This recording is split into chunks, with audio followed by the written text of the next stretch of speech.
আদম তুমি যখন মসজিদের ভিতরে যাইয়া পড়ো, নামাজে দাঁড়াইয়া পড়ো আলহামদুলিল্লাহি রাব্বিল আলামিন, সমস্ত প্রশংসা আপনার মালিক যিনি, আমার মালিক যিনি, আসমানের মালিক যিনি, জমিনের মালিক যিনি, সব কিছুর মালিক যে আল্লাহ, সমস্ত প্রশংসা ওই আল্লাহ রাব্বুল আলামিনের জন্য। জুড়ে বলেন না সুবহানাল্লাহ। যখন বান্দা বলে আলহামদুলিল্লাহি রাব্বিল আলামিন, এশারের নামাজের সময় আপনারা পড়ছেন কি পড়ছেন না? এশারের নামাজের সময় পড়ছি কিনা? আলহামদুলিল্লাহি রাব্বিল আলামিন। আল্লাহ রাব্বুল আলামিন বলেন, ফেরেশতারা রে, আসনা আলাই আবদি, আমার বান্দা আমার প্রশংসা করতেছে। কথাবার্তায় লিপ্ত হইলেন কিনা বলেন? আপনি বলছেন আলহামদুলিল্লাহি রাব্বিল আলামিন, আল্লাহ লগে লগে আল্লাহ আপনার সঙ্গে সঙ্গে বলতেছে আসনা আলাই আবদি, আমার বান্দা আমি আল্লাহর প্রশংসা করতেছে। ওয়া সাহবিহি ওয়া বারিক ওয়া সাল্লিম কামা তুহিব্বু ওয়া তারদা আদাদা মা তুহিব্বু ওয়া তারদা। আস্তাগফিরুল্লাহ মিন কুল্লি যামবিন ওয়া আতুবু ইলাইহি। لا حول ولا قوة إلا بالله العلي العظيم. الحمد لله نحمده ونستعينه ونستغفره ونؤمن به ونتوكل عليه ونعوذ بالله من شرور أنفسنا ومن سيئات أعمالنا. من يهده الله فلا مضل له ومن يضلله فلا هادي له. ونشهد أن سيدنا وسندنا وحبيبنا وطبيبنا ومولانا محمدا عبده ورسوله الذي أرسله الله بالحق بشيرا ونذيرا وداعيا إلى الله بإذنه وسراجا منيرا. بلغ العلا بكماله كشف الضجى بجماله حسنت جميع خصاله صلوا عليه وآله. أما بعد فأعوذ بالله من الشيطان الرجيم.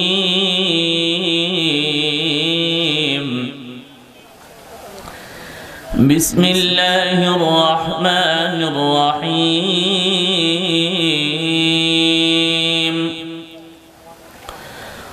قال كم لبثتم في الأرض عدد سنين؟ قالوا لبثنا يوما أو بعض يوم فاسأل العادين.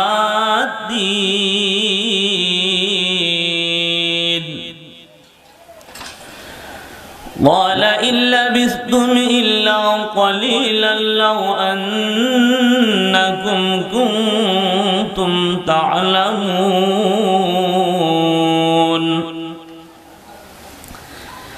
أفحسبتم أنما خلقناكم عبثا وأنكم إلينا لا ترجعون. وقال النبي صلى الله عليه وسلم إن لكل شيء صفوة وصفوة الإيمان الصلاة والصفوة الصلاة التكبيرة الأولى. صدق الله مولانا العظيم وصدق رسوله النبي الكريم ونحن على ذلك من الشاهدين والشاكرين. الحمد لله رب العالمين.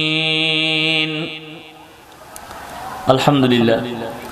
উত্তর লস্কর সালাবাইতুন নূর জামে মসজিদের উদ্যোগে অষ্টম বার্ষিক ওয়াজ ও দোয়া মাহফিলের আজকের শ্রদ্ধাভাজন সভাপতি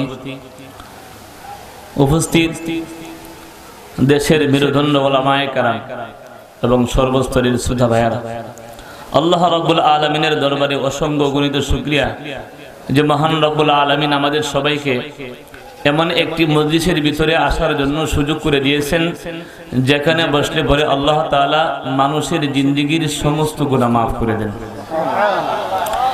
এই জন্য কি আমরা খুশি না বেজার? একটু জোরে শুকরিয়া আদায় করি আলহামদুলিল্লাহ। এই যে মুখ দ্বারা আমরা শুকরিয়া আদায় করলাম, আমাদেরকে কে সৃষ্টি করছে বলেন তো? শুকরিয়া আদায় করবো কার? যখন আমরা এই মুখ দ্বারা আল্লাহর শুকরিয়া আদায় করি, আল্লাহ রাব্বুল আলামিন মানুষের পিছনের জিন্দেগীর সমস্ত গুনাহ মাফ করিয়া দেন। আমরা যেহেতু কোরআন এবং হাদিসের মজলিস, আমরা অনর্থক কোনো গল্প কাহিনী কিচ্ছা কাহিনী বলি না এবং কাউকে হাসানোর চেষ্টা করি না। যেহেতু কোরআন এবং হাদিসের মজলিস, যেটা আলোচনা হবে কোরআন এবং হাদিস থেকেই হবে। ওলামায়ে কেরাম কোরআন এবং হাদিস থেকে আলোচনা করেছেন। আর দিনের মজলিস আল্লাহ সুন্দর, তিনি সুন্দরকে পছন্দ করেন। মাঝখানে কিছু ফাঁকা ফাঁকা জায়গা আছে, যদি একটু সুন্দর হয়ে বসতেন আল্লাহ খুশি হইতেন। এখানে যে সমস্ত ওলামায়ে কেরাম আছেন তারাও খুশি হইতেন। একটু সবাই সামনে আগে আগে আসি, পরিবেশটাকে সুন্দর করি, এরপরে মাহফিলের আলোচনা, এগুলো আল্লাহর দান। আল্লাহ রাব্বুল আলামিন যদি কিছু তৌফিক দান করেন তাহলে কিছু আলোচনা হবে ইনশাআল্লাহ। এই জন্য আমরা এর আগে সবাই একটু কাছাকাছি আসি।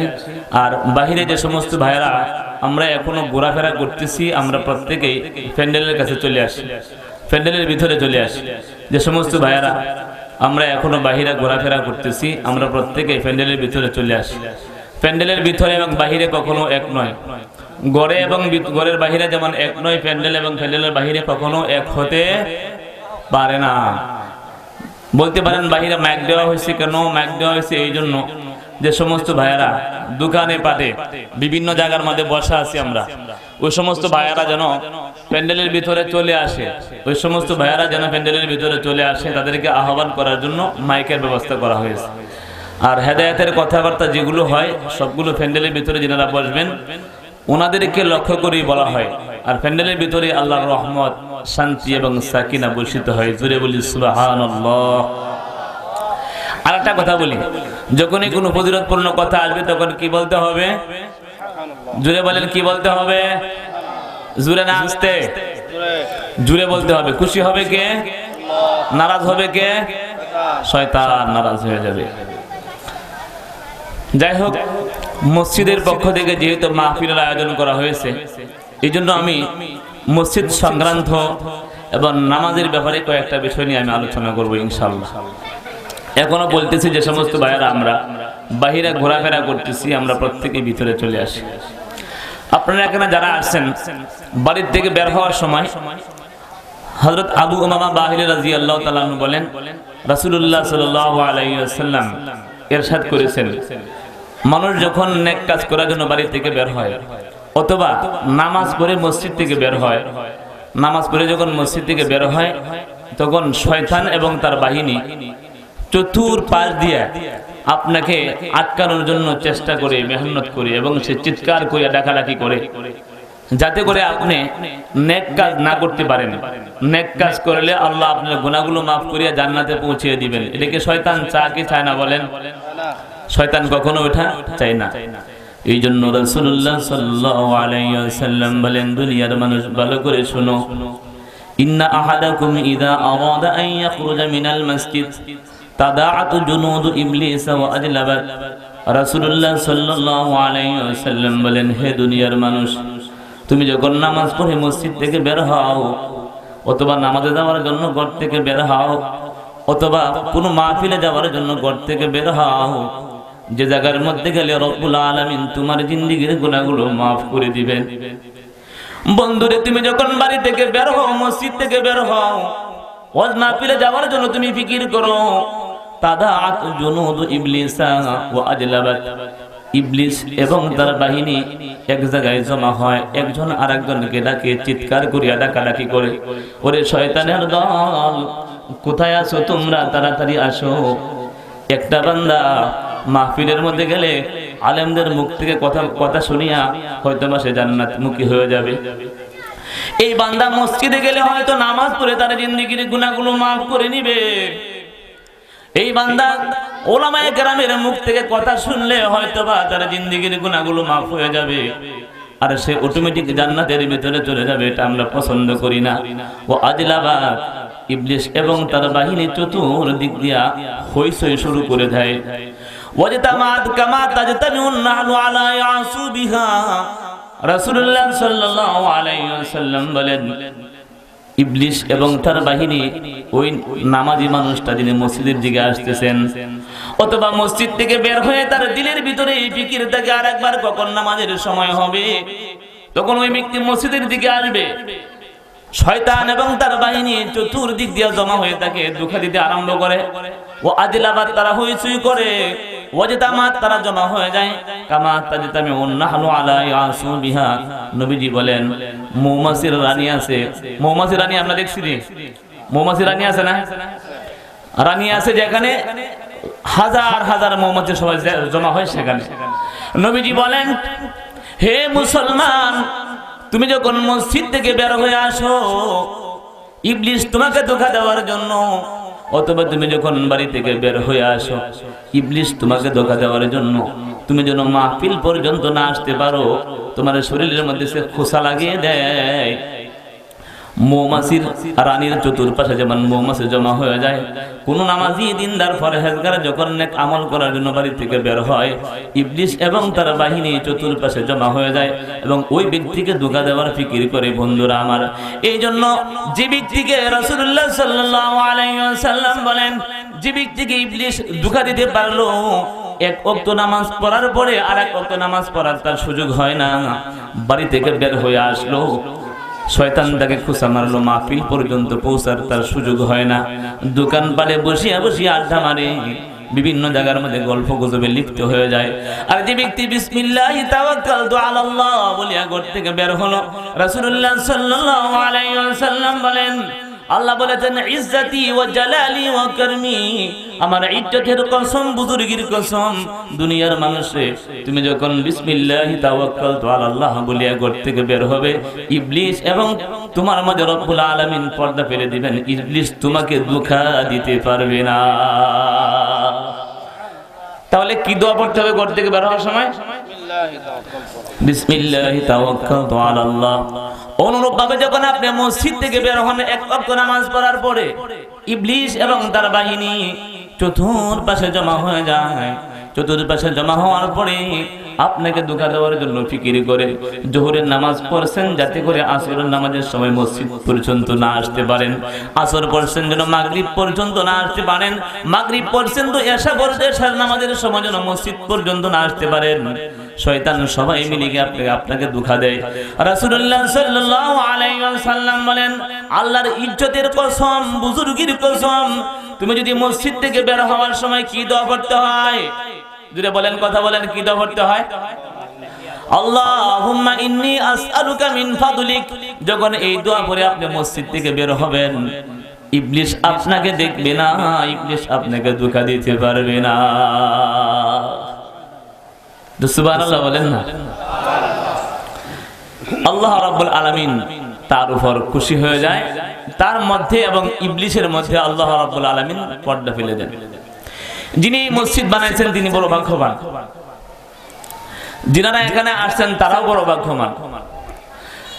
রাসূলুল্লাহ সাল্লাল্লাহু আলাইহি ওয়াসাল্লাম বলেন, মান বানা লিল্লাহি বাইতান ওয়ালাউ কামাফহাসি কাতওয়াতিন লিবাইদিহা।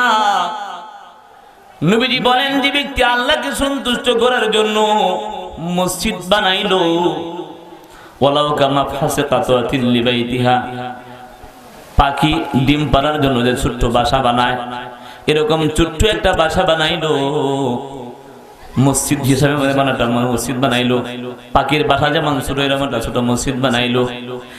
লা ইউরিদু বিহি রিআন ওয়ালা সুমাতান। নবীজি বলেন, লোক দেখানো তার উদ্দেশ্য নয়, নাম পড়ানো তার উদ্দেশ্য নয়, উদ্দেশ্য একমাত্র আল্লাহকে সন্তুষ্ট করা।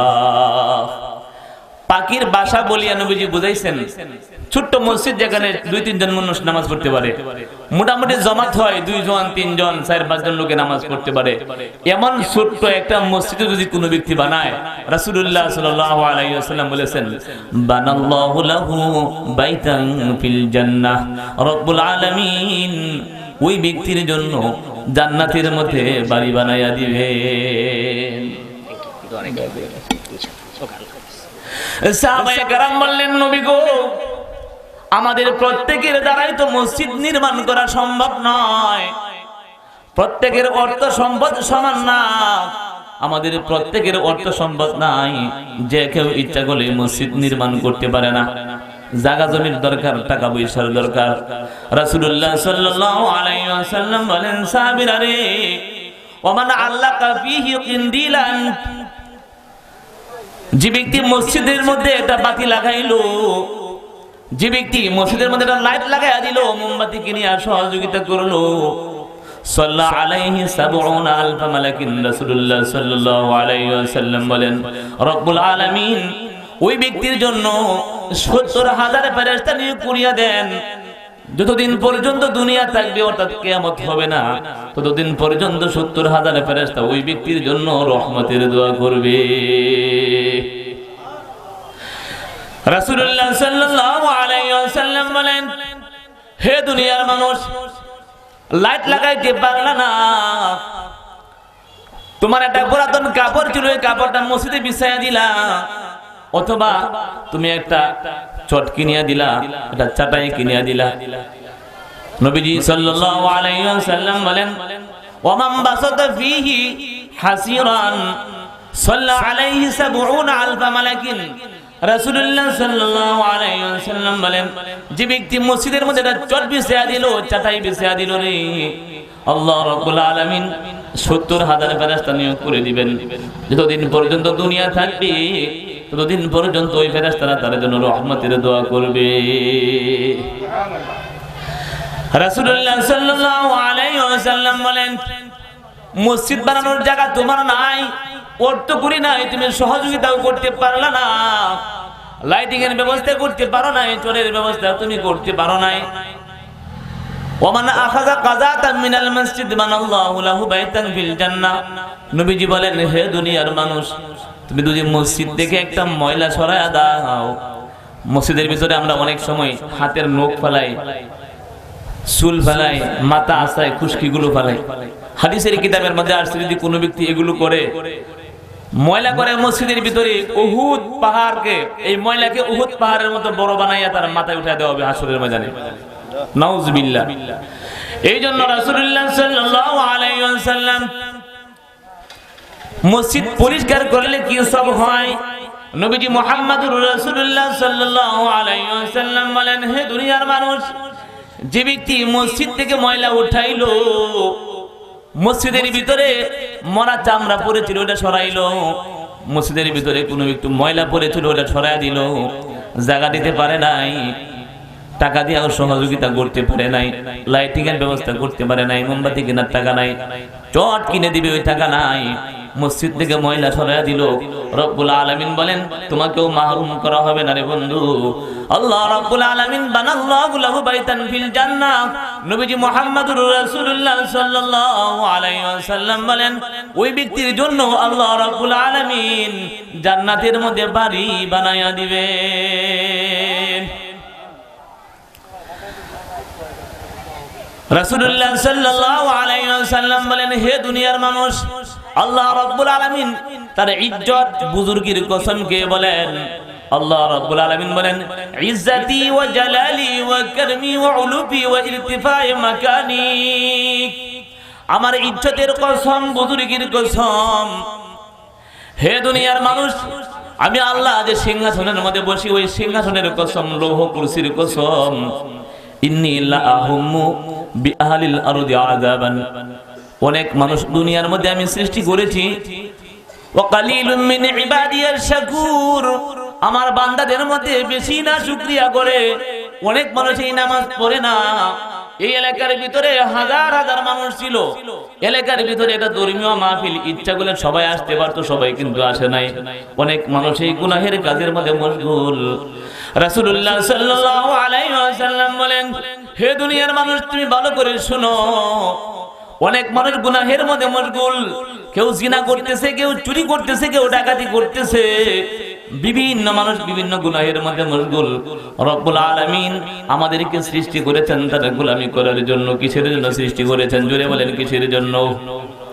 তার গোলামি করার জন্য তিনি আমাদেরকে সৃষ্টি করেছেন।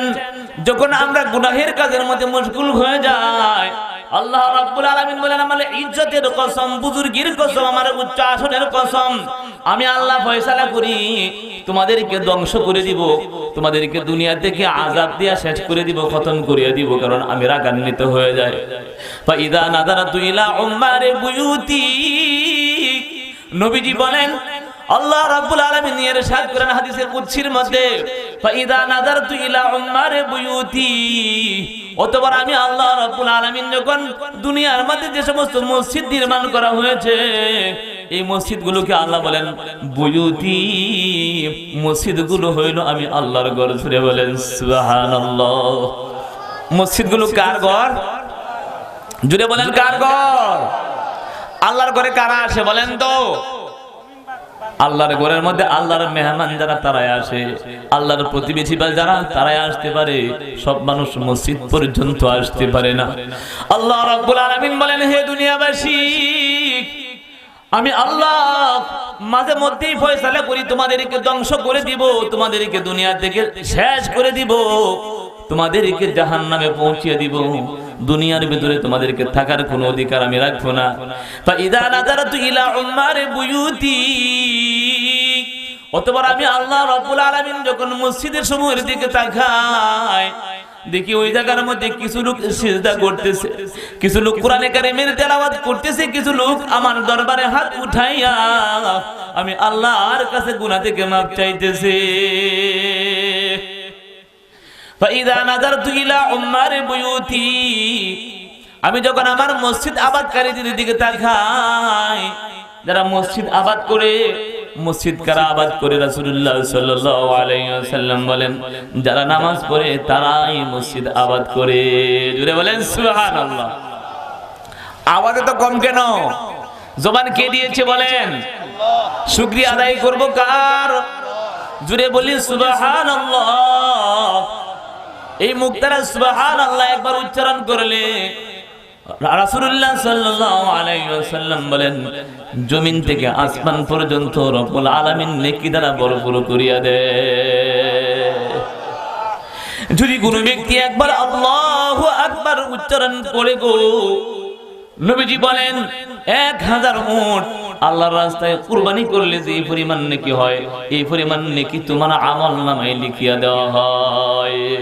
আল্লাহু আকবার। জোরে আওয়াজ দিলে খুশি হবেন, আল্লাহ নারাজ হবে শয়তান। জোরে বলি আল্লাহু আকবার। মাশাআল্লাহ। আল্লাহ রাব্বুল আলামিন বলেন, ফাইদা নাযারতু ইলা উম্মারি বুয়ুতি, দুনিয়াকে ধ্বংস করে দেওয়ার ফয়সালা আমি করি। অতঃপর যখন মসজিদ আবাদকারীদের দিকে তাকাই, দেখি মসজিদের ভিতরে একদল মানুষ নামাজ পড়তেছে। আহারে, মসজিদের পাশে আরেকদল লোক খেলাধুলায় মশগুল, গুনাহের কাজের মধ্যে মশগুল। এই দিক দিয়ে ওরা নাফরমানি করতেছে, আর একদিক দিয়ে আমার কিছু কিছু বান্দা আমি আল্লাহর জিকির আজকার করতেছে, মসজিদের ভিতরে নামাজ পড়তেছে, মসজিদের ভিতরে জিকির আজকার করতেছে, কোরআনে কারীমের তেলাওয়াত করতেছে।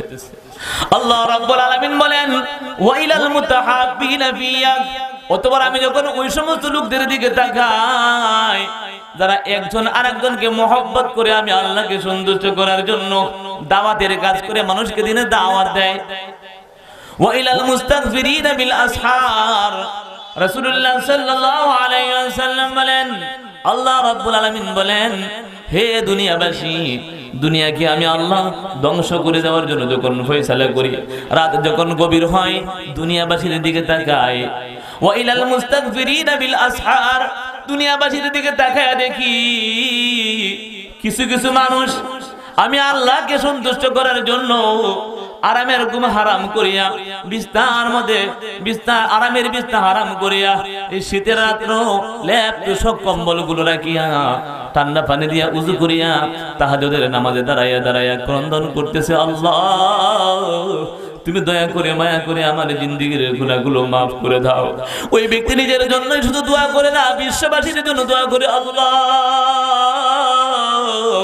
আমার এলাকার মধ্যে অনেক ভাই নামাজ পড়ে না, এদেরকে নামাজি বানায়া দাও, আমাদের দেশ থেকে বিপদ আপদ দূর করিয়া দাও। আল্লাহ গো এই দেশকে তোমার কুদরতি হাতে সুপর্দ করলাম, সমস্ত বালা মুসিবত থেকে হেফাজত করিও। আল্লাহ রাব্বুল আলামিন বলেন, দুনিয়াকে ধ্বংস করে দেবার ফয়সালা করার পরেও যখন ওই সমস্ত লোকদের দিকে তাকায় যারা মসজিদ আবাদ করে মসজিদের দিকে আসে আর মসজিদ থেকে যায়, নামাজ পড়ে সেজদা করে কোরআন কারীমের তেলাওয়াত করে দাওয়াতের কাজ করে গো, শেষ রাতে উঠিয়া যারা তাহাজ্জুদের নামাজ পড়ে ওদের দিকে যখন তাকায়, সরফতু যালিকা আনহুম, আমি আল্লাহ এই তিন প্রকার মানুষের উসিলা হে দুনিয়াবাসী বেনামাজি যে নামাজ পড়ো না, তোমার জন্য আমি রিজিক পৌঁছাই না, রিজিক তো ওই সমস্ত লোকদেরকেই দেই যারা শেষ রাতে উঠিয়া নামাজ পড়ে আমি আল্লাহকে ডাকে। তোমাকে আমি রিজিক দেই না, রিজিক তো ওই সমস্ত মানুষকে দেই যারা দাওয়াতের কাজ করে। তোমাকে রিজিক দেই না, রিজিক তো ওই সমস্ত লোকদের জন্য আমি আল্লাহ পাঠাই যারা মসজিদ আবাদ করে। এদের উসিলা আমি আল্লাহ রাব্বুল আলামিন তোমাদের উপর থেকে আমার শাস্তি সরাইয়া দেই।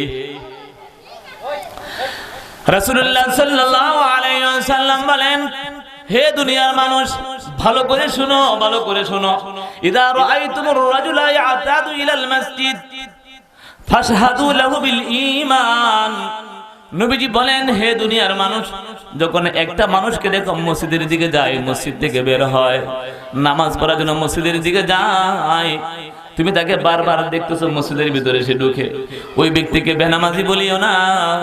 ফাশহাদু লাহু বিল ঈমান, ওই ব্যক্তির জন্য তুমি ঈমানের সাক্ষ্য দিয়া দাও, ওই ব্যক্তিকে তুমি ঈমানের সাক্ষ্য দিয়া দাও। ওই ব্যক্তি ঈমানদার, সে পাক্কা মুসলমান। কার কথা বলেছেন? যিনি নামাজ পড়েন তার কথা বলেছেন। মসজিদের দিকে বারবার যায়, মসজিদ থেকে বের হয়ে আসে, যাকে তুমি দেখো ইয়াতাদুল মাসাজিদা, বারবার মসজিদের ভিতরে ঢুকে মসজিদ থেকে বের হয়, তাকে বেনামাজি বলিও না। ফাশহাদু লাহু বিল ঈমান, ওই ব্যক্তি ঈমানদার। রাসূলুল্লাহ সাল্লাল্লাহু আলাইহি ওয়াসাল্লাম বলেন, হে দুনিয়ার মানুষ, আল্লাহ রাব্বুল আলামিন হাদিসে কুদসির মধ্যে উল্লেখ করেছেন, হে দুনিয়ার মানুষ, এই পৃথিবীর ভিতরে যত জমিন আমি সৃষ্টি করেছি, খায়রুল বিকায়া আল মাসাজিদ, এই পৃথিবীর ভিতরে যত জমিন আমি সৃষ্টি করেছি সবচেয়ে উত্তম জায়গা কোনটা? আপনারা বলেন কোনটা? সবচেয়ে উত্তম জায়গা হইল মসজিদ।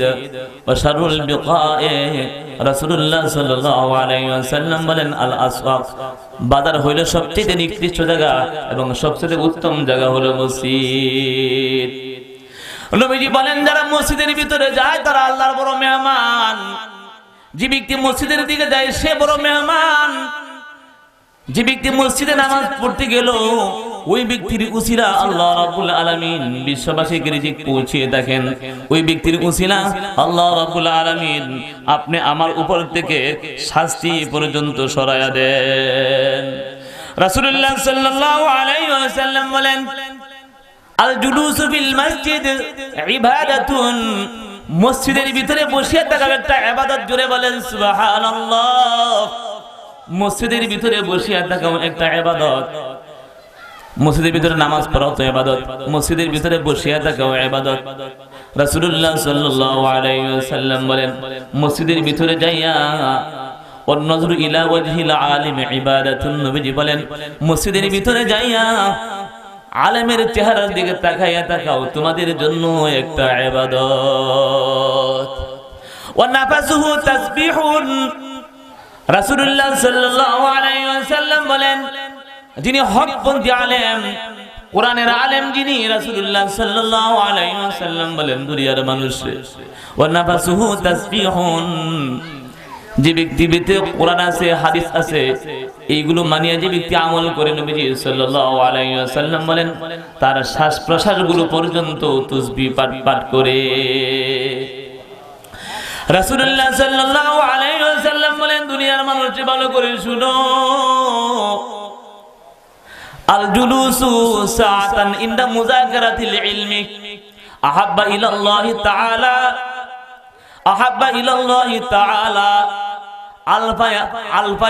আলফায়া আশারা সানা ইস্তায়া আশারা আলফা সানাতিন নবীজি সাল্লাল্লাহু আলাইহি ওয়াসাল্লাম বলেন, হে দুনিয়ার মানুষ, ইলমের মধ্যে সে অল্প সময় বসা, ইলমের মধ্যে অল্প সময় বসা, কিরাআতুল কুরআনে কুল্লাহু ইস্তায়া আশারা আলফা মাররাতিন, কুরআনে কারীম 12,000 বার খতম করলে যে পরিমাণ সব হয়, আলেমদের মধ্যে বসিয়া তার কথা শুনলে রব্বুল আলামিন তাকে এই পরিমাণ সব দান করেন।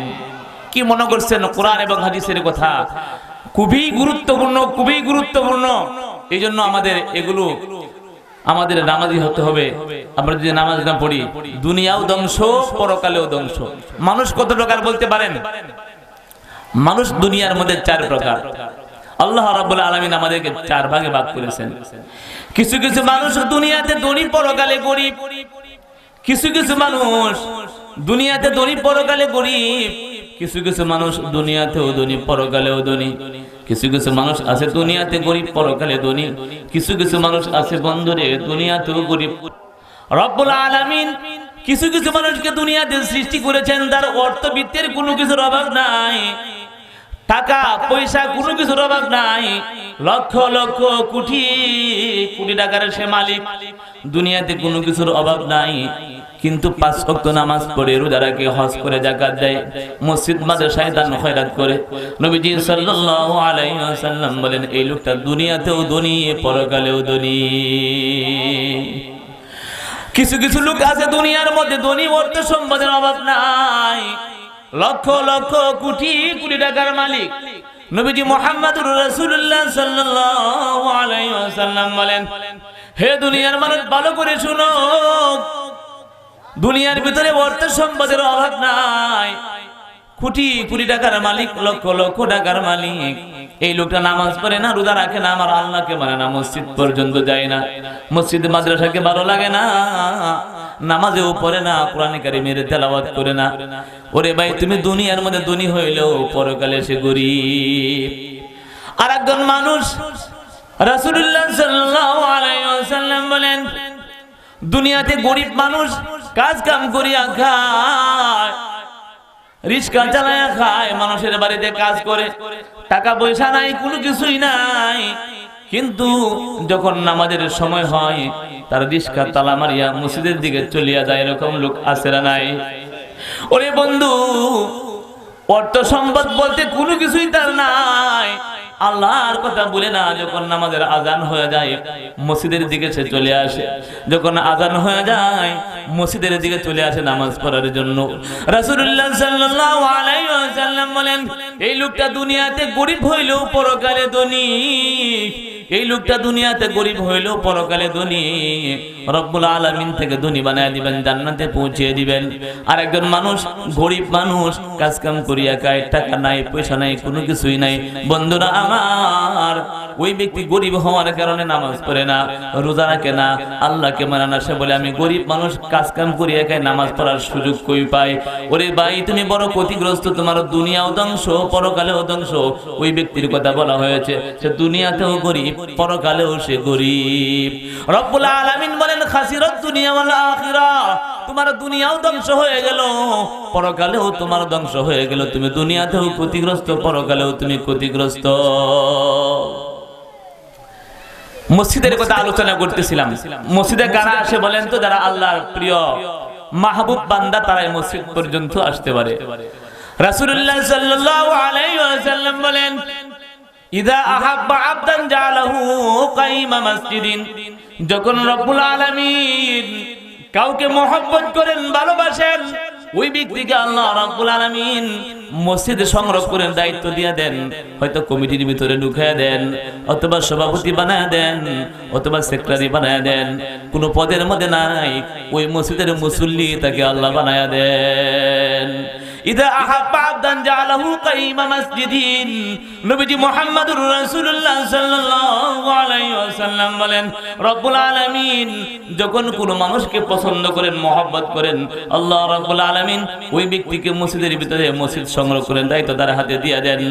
ওয়া ইদা আবগাদা আবদান জাআলাহু কাইমা হাম্মামিন। নবীজি বলেন, যাকে আল্লাহ পছন্দ করেন না, মহব্বত করেন না, ওই ব্যক্তিকে দেখবেন মানুষে পেশাব করে 5 টাকা চায়, বিভিন্ন জায়গার মধ্যে বসিয়া বসিয়া বাথরুম, টয়লেট, গোসলখানার দায়িত্ব নিয়ে আসে আছে। কোন মানুষের কাছে বলবে যে আমি একটা ভালো চাকরি করি, এটাও তার বলার সুযোগ নাই।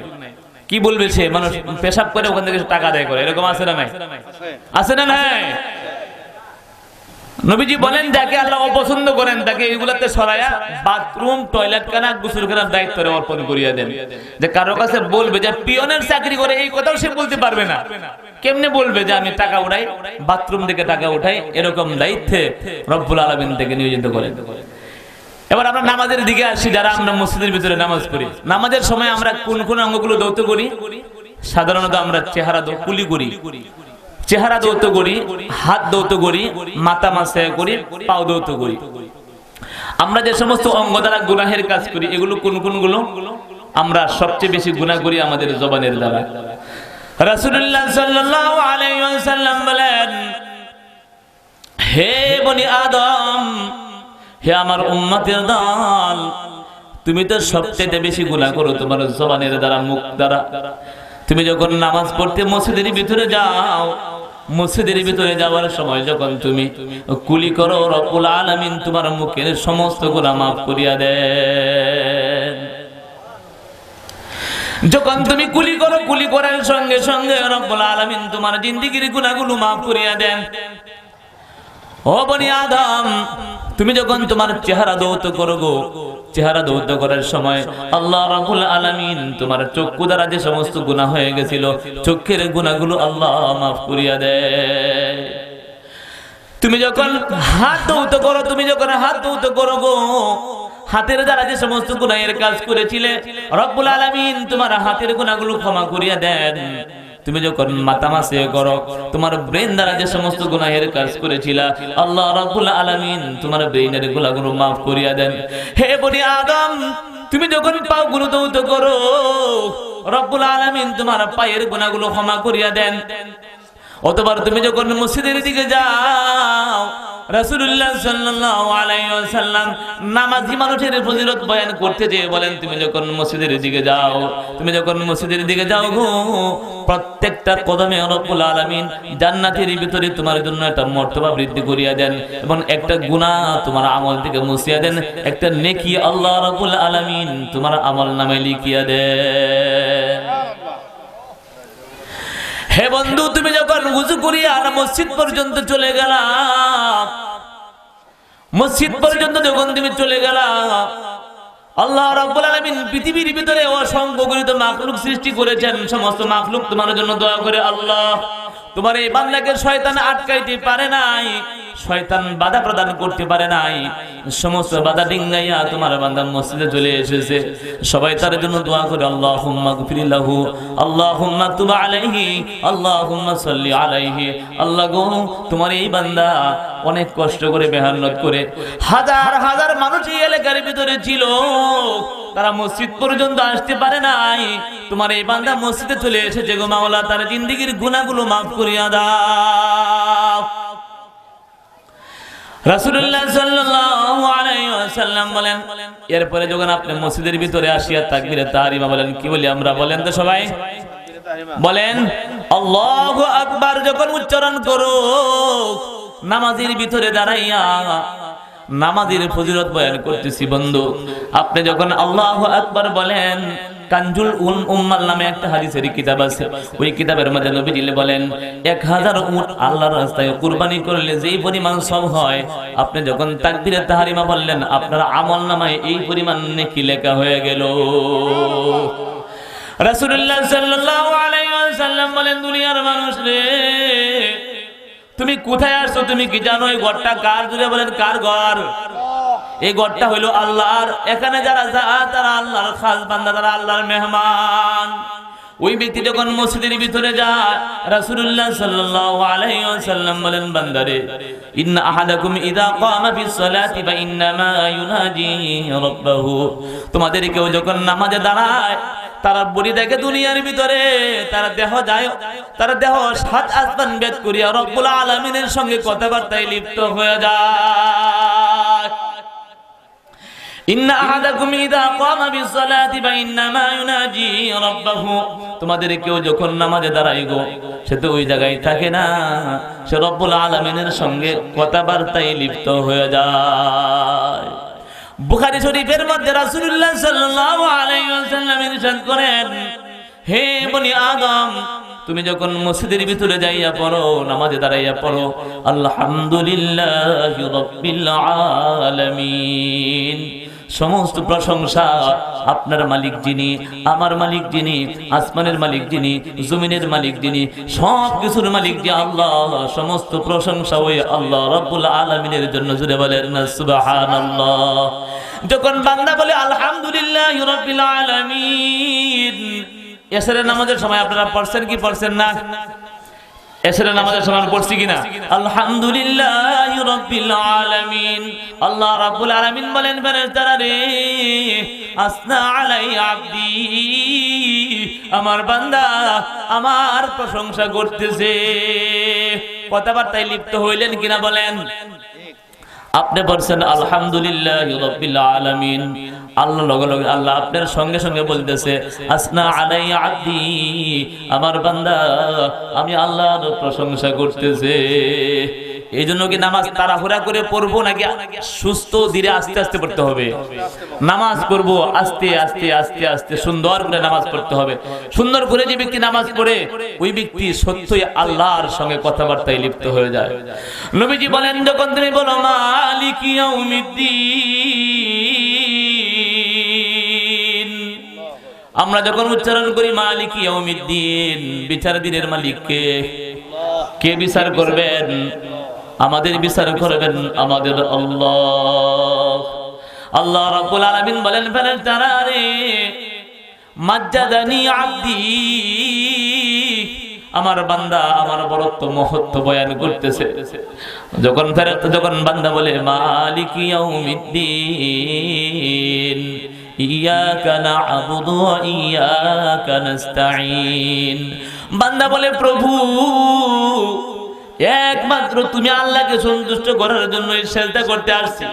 দুনিয়ার কোন মানুষ যদি আপনাকে বলে তোমাকে 1 কোটি টাকা দেওয়া হবে, তুমি আমাকে সেজদা করো, কেউ কি রাজি হইবেন কিনা বলেন?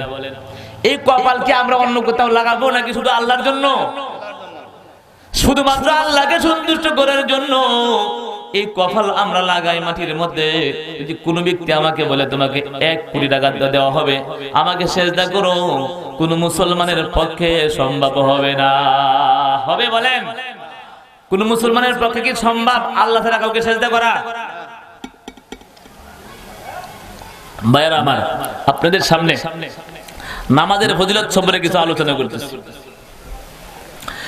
রাসূলুল্লাহ সাল্লাল্লাহু আলাইহি ওয়াসাল্লাম বলেন, দুনিয়ার মানুষ রে, তুমি যখন বলো ইয়াকা না'বুদু ওয়া ইয়াকা নাস্তাঈন, তুমি যখন বলো ইয়াকা না'বুদু ওয়া ইয়াকা নাস্তাঈন, আল্লাহ গো একমাত্র আপনার জন্য আমরা ইবাদত করি, সাহায্য চাইবো কার কাছে বলেন?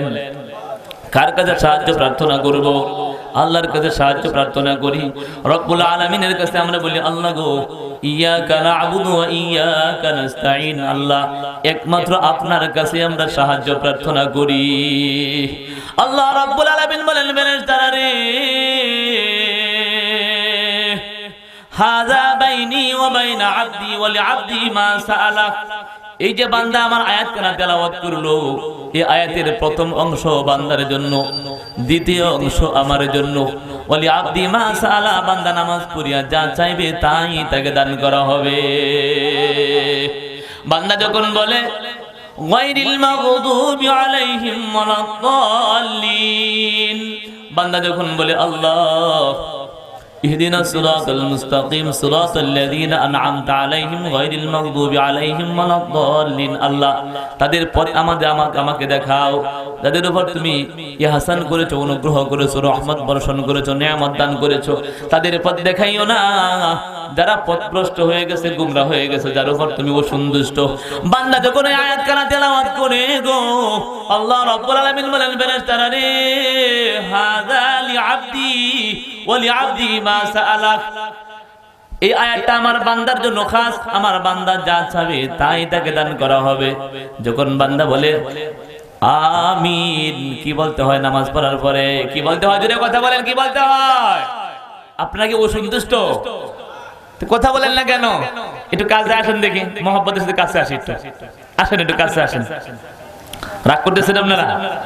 একটু কাছে আসেন, আসেন, একটু আসেন, দোয়া করবো সবার জন্য। কাছে আসেন, আসেন। আলহামদুলিল্লাহ। যখন আমরা বলি নামাজ পড়ার পরে, জোরে কথা বলেন, কি বলি? জোরে বলেন, কি বলি? যখন আমরা বলি আমিন, রব্বুল আলামিন আপনার কাছে আমার কাছে ফেরেশতা নিয়োগ করেছেন কিরামান কাতিবিনা ইয়ালামুনা মা তাফআলুন। নামাজে আপনি পড়ছেন, আল্লাহর ঘরে হাজিরা দেওয়ার জন্য আসছেন, ফেরেশতারা লিখে রাখছে। অসংখ্য অগণিত ফেরেশতা আপনার পিছনে নামাজের মধ্যে অংশগ্রহণ করেছে। আপনি যখন বলছেন আমিন, ফেরেশতারাও বলছে আমিন। নবীজি বলেন, যখন তোমার আমিন আর ফেরেশতার আমিন একত্রিত হয়ে যায়, এই দোয়াটা কবুল হয়ে যায়। এই জন্য নবীজি বলেন, রাসূলুল্লাহ সাল্লাল্লাহু আলাইহি ওয়াসাল্লাম ইরশাদ করেন, ইন্না আহাদাকুম ইযা কামা বিস-সালাতি ফা ইন্নামা ইউনাজি রাব্বাহু। তোমাদের কেউ যখন নামাজে দাঁড়ায় গো, তখন তুমি মনে করো যে আল্লাহর সঙ্গে কথাই লিপ্ত হয়ে গেছে। কথা বললেন কি? বলেন তো। এখন যদি আমরা খুব তাড়াহুড়া করি, অনেক মানুষই এত তাড়াহুড়া করিয়া নামাজ পড়ে 1.5 মিনিটের ভিতরে 2 মিনিটের ভিতরে তার 4 রাকাত হয়ে যায়। ওর সঙ্গে আল্লাহ কথা বলবেন না। এই জন্য নামাজ পড়তে হবে তারতিলের সঙ্গে, সুন্দর করে নামাজ পড়তে হবে। সুন্দর করে নামাজ পড়লে খুশি হবেন কে? আল্লাহ খুশি হয়ে যাবেন। আমরা যারা নামাজ পড়ি, নামাজে 5 প্রকার। কত প্রকার নামাজি ভাই? নামাজি হইল 5 প্রকার। আমি যে কথাগুলো বলবো সবার উপকারের জন্য, যেন আমারও উপকার হয়, আপনাদেরও উপকার হয়, এই জন্য আমি কথাগুলো বলতেছি। আমরা নামাজ হইলাম 5 প্রকার। আল ওয়াবিলুস সাইয়্যিব মিনাল কালিমিত তাইয়্যিব, এটা কিতাব আছে, এই কিতাবের 38 নম্বর পৃষ্ঠার মধ্যে আছে। নামাজি কত প্রকার ভাই? নামাজি হইল 5 প্রকার। প্রথম প্রকার নামাজিকে বলা হয় আল মুআকাব। মুআকাব শব্দের অর্থ হলো শাস্তিযোগ্য অপরাধী। নামাজ পড়ে কিন্তু তার শাস্তি ভোগ করতে হবে। এটা আবার কেমন নামাজি? রাসূলুল্লাহ সাল্লাল্লাহু আলাইহি ওয়াসাল্লাম বলেন, এটা হলো ওই প্রকারের নামাজি যেমন মনে চাইলো তো নামাজ পড়তে আসলো, মনে চাইলো তো পড়লো না। এসরের নামাজ পড়লো, ফজরের নামাজ পড়ে না। ফজর পড়লো, জোহরের কোনো খবর নাই। জোহর পড়লো, আসরের কোনো খবর নাই। তার মন যখন চায় তখন সে মসজিদের ভিতরে আসে, যখন মন চায় না তখন সে নামাজ পড়তে আসে না। এরকম মুসল্লি আমাদের সমাজে আছে না নাই? বলেন আছে না নাই? এরকম মুসল্লি আমাদের সমাজের ভিতরে অনেক আছে। নামাজ মন চাইলে পড়ে, না চাইলে পড়ে না। রাসূলুল্লাহ সাল্লাল্লাহু আলাইহি ওয়াসাল্লাম বলেন, নামাজ তো তোমার উপর ফরজ করা হয়েছিল, তুমি কেন পড়ো নাই? এই জন্য আল্লাহ রাব্বুল আলামিন ওই ব্যক্তিকে হাসরের ময়দানে শাস্তির কাঠগড়ায় দাঁড় করাবেন। তুমি মন চাইলো পড়লা, মন চাইলো পড়লা না, এরকম নামাজে কাম হবে না। তোমাকে শাস্তির কাঠগড়ায় দাঁড় করানো হবে। আরেকজন লোক হইল মুআকাব, মুহাসাব। আল্লাহ রাব্বুল আলামিন ওই ব্যক্তির কাছে কঠিনভাবে হিসাব নেবেন। মুহাসাব ওই ব্যক্তি কি বলা হয়? যে ব্যক্তি সঠিক সময়ে ওযু করে মসজিদের ভিতরে আসে নামাজ পড়ার জন্য, মসজিদের ভিতরে নামাজ পড়ার জন্য আসে। নামাজ কিন্তু মসজিদের ভিতরে আসেই পড়তে হয়। নবীজি বলেন যে নেকড়ে বাঘ যেমন বকরি পিছনে ঘোরাফেরা করে তাকে ধরার জন্য, দল থেকে সে ধরে না। যখন কোনো বকরি পিছনে পড়ে যায় তখন নেকড়ে বাঘ তার উপর আক্রমণ করে। নবীজি বলেন, হে দুনিয়ার মানুষ, তুমি যখন একা একা নামাজ পড়ো রে, একা একা যখন তুমি নামাজ পড়ো গো, তখন শয়তান তোমার নামাজ ছিনাইয়া নিয়ে যায়। আর যখন তুমি জামাতের সাথে নামাজ আদায় করো, তখন শয়তান তোমাদের দ্বারে কাছেও আসতে পারে না। এই জন্য তো জামাত একা একা জঙ্গল দিয়ে হাঁটলেও তো ভয় লাগে মনের ভিতরে। একটা বকরি যখন দল থেকে ছুটে যায় তখন তাকে বাঘে আক্রমণ করে নিয়ে যায়। এরকম ভাবে যখন কোনো মুসল্লি একা একা নামাজ পড়ে তার নামাজ শয়তান নিয়ে যায়, তার নামাজ সঠিক সুন্দর মতো আদায় হয় না। আর মসজিদের ভিতরে, প্রত্যেকটা মসজিদের ভিতরে নির্ভরযোগ্য উলামায়ে কেরাম আছেন যাদেরকে অনেক যাচাই বাছাই করিয়া ইমাম হিসাবে নিয়োগ করা হয়, যাদের সূরা কেরাত শুদ্ধ, উনার নামাজ হইল তো সকলের নামাজই হয়ে গেল। এই জন্য আল্লাহ তো আমাদের প্রত্যেককেই সুন্দর করে কোরআনে কারীম পড়ার সুযোগ করে দেন নাই। ডাক্তারের দরকার, ইঞ্জিনিয়ারের দরকার, এই পৃথিবীর ভিতরে ডাক্তার লাগবে, ইঞ্জিনিয়ার লাগবে, যত প্রকারের বাহিনীর দরকার সবকিছুই লাগবে। সবাই যদি মাদ্রাসায় ভর্তি হইয়া শুধু কোরআন এবং হাদিস শিখে তাহলে কিন্তু এই পৃথিবী সুন্দর মতো চলবে না। এই জন্য ডাক্তার হওয়ার দরকার, ইঞ্জিনিয়ার হওয়ার দরকার, মাস্টার হওয়া দরকার, রাজমিস্ত্রি হওয়া দরকার, কুলি হওয়া দরকার, সবকিছুর দরকার আছে না নাই? কিন্তু মসজিদের ভিতরে একজন ইমাম নিয়োগ করা হবে যার কোরআনে কারীমের তেলাওয়াত অনেক সুন্দর, ওনার নামাজটা হয়ে গেলে সকলের নামাজই হয়ে যাবে। বন্ধুরা আমার, 2 নম্বর বলতেছিলাম, 2 নম্বর মুআকাব মুহাসাব, হিসাবের কাজ করায় রব্বুল আলামিন থেকে দাঁড় করাইবেন। ওই ব্যক্তির সংজ্ঞার কথা বলা হয়েছে, সঠিক সময়ে সে ওযু করে, সঠিক সময়ে মসজিদের ভিতরে যায়, মসজিদের ভিতরে সঠিক টাইমে যায়। যখন সে নামাজে দাঁড়ায় শয়তান তার সঙ্গে যুদ্ধে লিপ্ত হয়ে যায়। শয়তান তার সঙ্গে যুদ্ধ লিপ্ত হইয়া তাকে একবার নিয়ে যায় লস্কর সালা বাজারে, আর একবার নিয়ে যায় টাঙ্গাইল মির্জাপুরে, আর একবার নিয়ে যায় কোনাবাড়িতে, আর একবার ব্যবসা প্রতিষ্ঠানে। তার মন শয়তান অনেক জায়গায় নিয়ে যায়, কিন্তু দুঃখের বিষয় নামাজ শেষ হয়ে গেছে, সে বলতে পারে না নামাজ কয় রাকাত হয়েছে, সে বলতে পারে না কোন সূরা পড়ছে নামাজের মধ্যে। এরকম লাগে কি লাগে না বলেন? নামাজ শেষ হওয়ার আগ পর্যন্ত তার মনকে সে নামাজের মধ্যে ফিরায় আনতে পারে নাই। এটাকে বলা হয় মুহাসাব। আল্লাহ রাব্বুল আলামিন তাকে হিসাবের কাঠগড়ায় দাঁড়াবেন। তুমি নামাজের মধ্যে দাঁড়াইয়া তোমার মন এত দূরে গেল কেমনে? তুমি নামাজে দাঁড়াইছো, তোমার মন দূরে গেল কেমনে? এই জন্য রাসূলুল্লাহ সাল্লাল্লাহু আলাইহি ওয়াসাল্লাম বলেন, তোমাদের কেউ যখন নামাজে দাঁড়ায় সে আল্লাহর সঙ্গে কথাবার্তায় লিপ্ত হয়ে যায়। আর তুমি যখন আল্লাহর সঙ্গে কথা বলতেছো, তোমার মন কেমনে যাইব লস্কর সালার বাজারে, কেমনে যাবে চৌরাস্তায়, কেমনে যাবে কোনাবাড়ি বাজারে? সঠিক কিনা বলেন? মন থাকবে কোথায়? নামাজের ভিতরে। রাসূলুল্লাহ সাল্লাল্লাহু আলাইহি ওয়াসাল্লাম বলেন, 3 নাম্বার মুআকাব মুহাসাব মুকাফফার আনহু, যার নামাজটা হয়ে গেছে 3 নম্বরকে বলা হয় মুকাফফার আনহু, নামাজটা হয়ে গেছে। এই ব্যক্তির সংজ্ঞার কথা আপনাদের সামনে বলি। রাসূলুল্লাহ সাল্লাল্লাহু আলাইহি ওয়াসাল্লাম মুকাফফার আনহু বলা হয় ওই ব্যক্তিকে যে সঠিক টাইমে ওযু করলো, সঠিক সময়ে মসজিদের ভিতরে গেল, জামাতের সঙ্গে শরীক হইল, শরীক হওয়ার পর শয়তান তার সঙ্গে যুদ্ধে লিপ্ত হয়ে গেল। তার মনটা একবার এই জায়গায় চলে যায় আর একবার ওই জায়গায় চলে যায়। আল্লাহর বান্দা বহুত চেষ্টা মেহনত করার পরে তার মনটাকে মসজিদের ভিতরে, নামাজের ভিতরে ফিরে আনতে সক্ষম হয়েছে। এরকম হয় কি হয় না? গন্ডগোল লেগে গেছিল, পরে আবার ঠিক হয়ে গেছে, তার নামাজ কলে বলে হয়ে গেছে। 4 নম্বর ওই ব্যক্তি বলা নামাজ, 4 প্রকার নামাজই বলা হয় মাসাব। আপনারা হয়তো অনেকেই শুনছেন নামাজ পড়লে রব্বুল আলামিন পুরস্কার দেন, 15টা পুরস্কার। কয়টা পুরস্কার দেন? 15 প্রকার পুরস্কার তাকে দান করা হয়। পুরস্কার তো সব মানুষে পায় না। একটা স্কুলের ভিতরে একটা ক্লাসে 50 জন ছাত্র আছে, সবাই তো পুরস্কার প্রাপ্ত হয় না। 1 জন 2 জন 3 জন সর্বোচ্চ 10 জন পুরস্কার পায়, এরপরে তাদেরকে আর পুরস্কৃত করা হয় না। বন্ধুরা আমার, মসজিদের ভিতরে আসলে সবাই কিন্তু পুরস্কার পায় না। একজনের তো নামাজ হইলই না, আর একজনের নামাজ শয়তান নিয়ে গেছে, আর একজন মানুষের নামাজ কলে বলে হয়ে গেছে। আর 4 নম্বরে তিনি হলেন পুরস্কার প্রাপ্ত নামাজি। নবীজি বলেন ওই ব্যক্তির সংজ্ঞা হলো আনতা আবুদাল্লাহ কাআন্নাকা তারাহু বা ইল্লাম তাকুন তারাহু বা ইন্নাহু ইয়ারাকা। রাসূলুল্লাহ সাল্লাল্লাহু আলাইহি ওয়াসাল্লাম বলেন এই ব্যক্তির সংজ্ঞা হলো, নবীজি বলেন আনতা আবুদাল্লাহ কাআন্নাকা তারাহু, তুমি যখন নামাজে দাঁড়াও দিলে দিলে তুমি খেয়াল করবা যিনি আমার স্রষ্টা, যিনি আমার রিজিকের মালিক, যিনি আমার হায়াতের মালিক, যিনি আমাকে সবকিছু দেন, যার বাড়ির ভিতরে আমি থাকি। আমার বাড়িটা কার বলেন তো? আমার বাড়িটা কার? খাওয়ায় কে? আল্লাহ আমাকে খাওয়ায়, আল্লাহ আমাকে পান করা। ওয়ায়ুতইমুনি ওয়ায়াসকিন, তিনি আমাকে খাওয়ান, তিনি আমাকে পান করান। যিনি সবকিছুর মালিক, সবকিছুর যিনি মালিক, তার সামনে আমি দাঁড়াইছি। আমি তাকে দেখতেছি। আন তা'বুদাল্লাহ কাআন্নাকা তারাহু, তুমি যখন নামাজে দাঁড়াও মনে মনে ভাববা, এই ফিকির করবা যে আমি রব্বুল আলামিনকে আমার চক্ষু দ্বারা দেখতেছি। যদি তোমার এই চামড়ার চক্ষু দ্বারা আল্লাহকে দেখা সম্ভব না হয়, মনে মনে তুমি খেয়াল করবা যে রব্বুল আলামিন আমাকে দেখতেছে,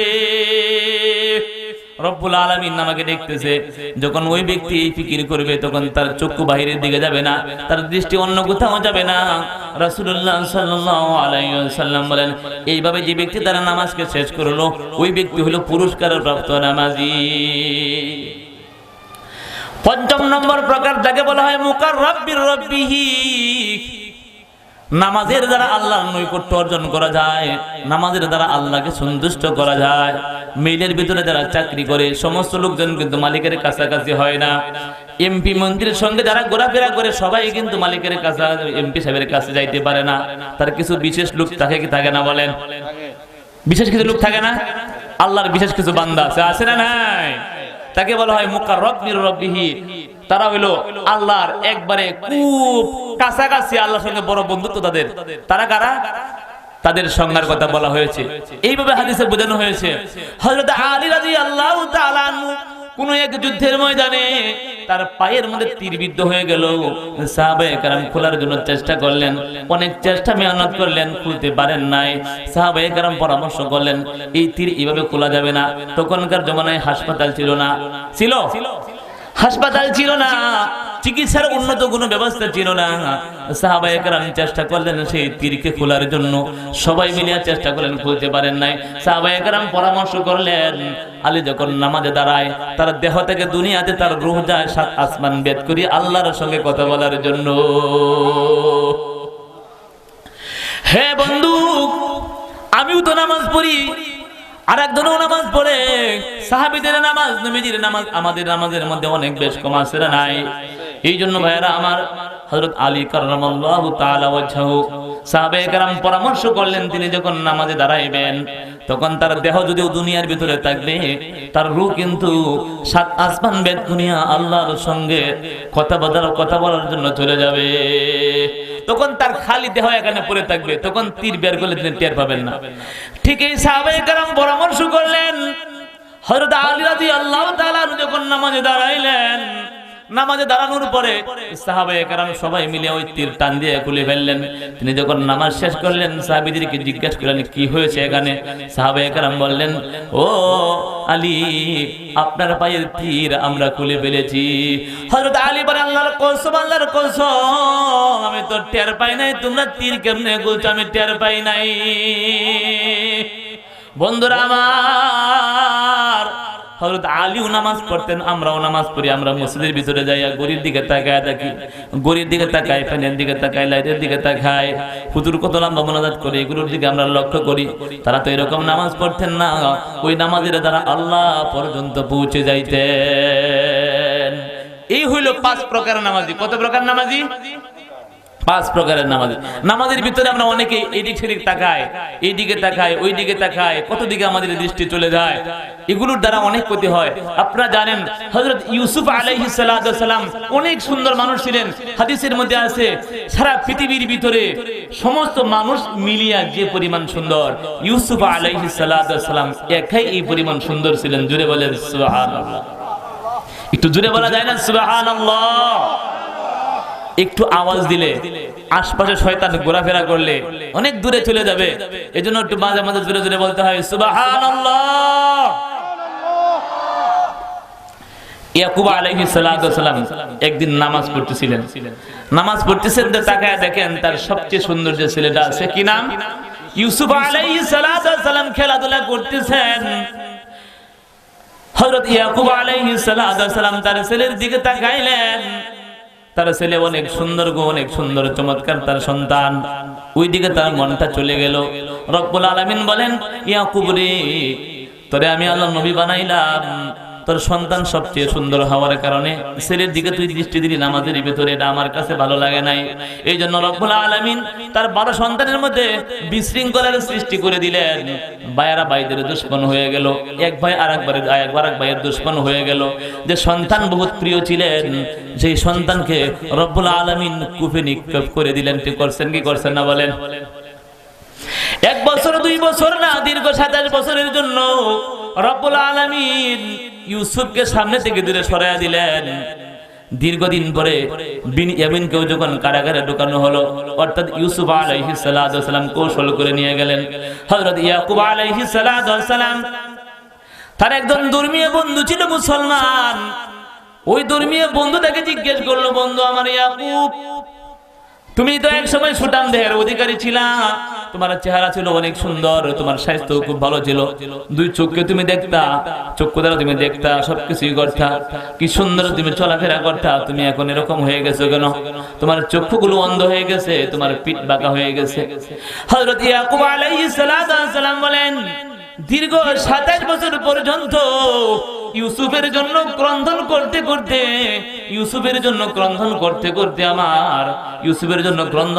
করতে আমার চক্ষুগুলো অন্ধ হয়ে গেছে।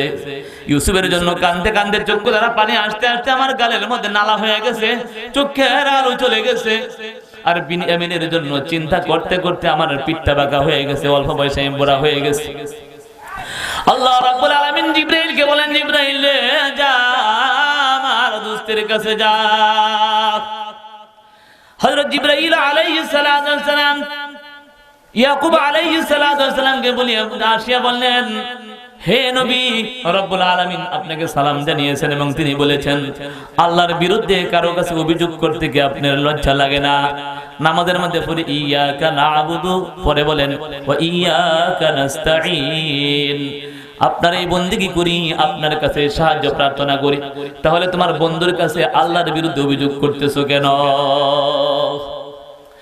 হযরত ইয়াকুব আলাইহিস সালাম বলেন, দোস্ত রে, আমার সন্তান ইউসুফ এবং বিনয়ামিন দীর্ঘ 27 বছর পর্যন্ত আমার কাছে নাই, দূরে চলে গেছে। এদের জন্য ক্রন্দন করে পানি শুকিয়ে গেছে, আমি অন্ধ হয়ে গেছি। আর বিনয়ামিনের জন্য টেনশন করতে করতে আমার পোড়া হয়ে গেছে, চোখ আমার পিঠা বাঁকা হয়ে গেছে। হযরত জিবরাইল শিখাইলেন, রব্বুল আলামিনের দরবারে দোয়া করুন, দোয়া করলে হয়তোবা আল্লাহ রব্বুল আলামিন আপনার কাছে বিনয়ামিন এবং ইউসুফকে ফেরত দিবেন। হযরত ইয়াকুব আলাইহিস সালাম বলেন, জিবরাইল রে, মাঝে মধ্যে নাকের মধ্যে গ্রাণ আসে, মনে হয় আমার বিনয়ামিন এবং ইউসুফ জীবিত আছে, তারা দুনিয়া থেকে যায় নাই, হয়তোবা তারা দুনিয়ার কোনো জায়গার মধ্যে আছে। জিবরাইল শিখাইলেন, আপনি দোয়া করেন, হয়তোবা রব্বুল আলামিন ইউসুফ এবং বিনয়ামিনকে আপনার কাছে ফেরত দিবেন। ইউসুফকে কেন নিয়ে গেছেন বুঝছেন তো? কেন নিয়ে গেছে বলতে পারেন? ইউসুফকে নিয়ে গেছেন নামাজের সময় তিনি অন্যদিকে তাকাইছিলেন, ছেলের দিকে তাকাইছিলেন। অতিরিক্ত অপরাধের কারণে আল্লাহ রাব্বুল আলামিন ইউসুফকে 27 বছরের জন্য চক্ষুর আড়াল করে দিলেন। আর আমরা মসজিদের ভিতরে যা কি করি, একবার এই দিকে তাকায়, আরেকবার ওই দিকে তাকায়, আরেকবার ওই দিকে তাকায়, কত কিছু করতেছি। আমাদের নামাজের ভিতরে তাদের নামাজের ভিতরে পার্থক্য আছে না নাই? অবশ্যই আমাদের মধ্যে পার্থক্য আছে। হযরত জিবরাইল আলাইহিস সালাম ইউসুফ আলাইহিস সালাম ইয়াকুব আলাইহিস সালামকে দোয়া শিখাইলেন, হে বন্ধু, আপনি আল্লাহর দরবারে দোয়া করুন, দোয়া করলে রব্বুল আলামিন হয়তোবা আপনার বিনয়ামিন এবং ইউসুফকে আপনার কাছে ফেরত দিবেন। শুনবেন কতক্ষণ বলবো নাকি চলে যাবেন? আমাদের এক হুজুর একদিন বয়ান করতেছে, চক্ষু বন্ধ করে উনি বয়ান করতেন। অনেক ওলামায়ে কেরাম আছেন চক্ষু বন্ধ করে বয়ান করেন। তিনি যখন বয়ান শুরু করছেন, মাঠ ভরা লোক ছিল। অনেকের কাছে বয়ান ভালো লাগে নাই, লোকজন 1 জন 2 জন করে যাইতে যাইতে সবাই চলে গেছে। হুজুর 1 ঘন্টা বয়ান করার পরে যখন চোখ খুলছেন, খোলার পরে দেখে মাঠ একবারে খালি, সফান খালাস। একটা লোক বসা আছে, এই যে এই ভাইয়ের মতো দেন, কালা জ্যাকেট পরে মাথায় হাত দিয়ে বসে রয়েছে।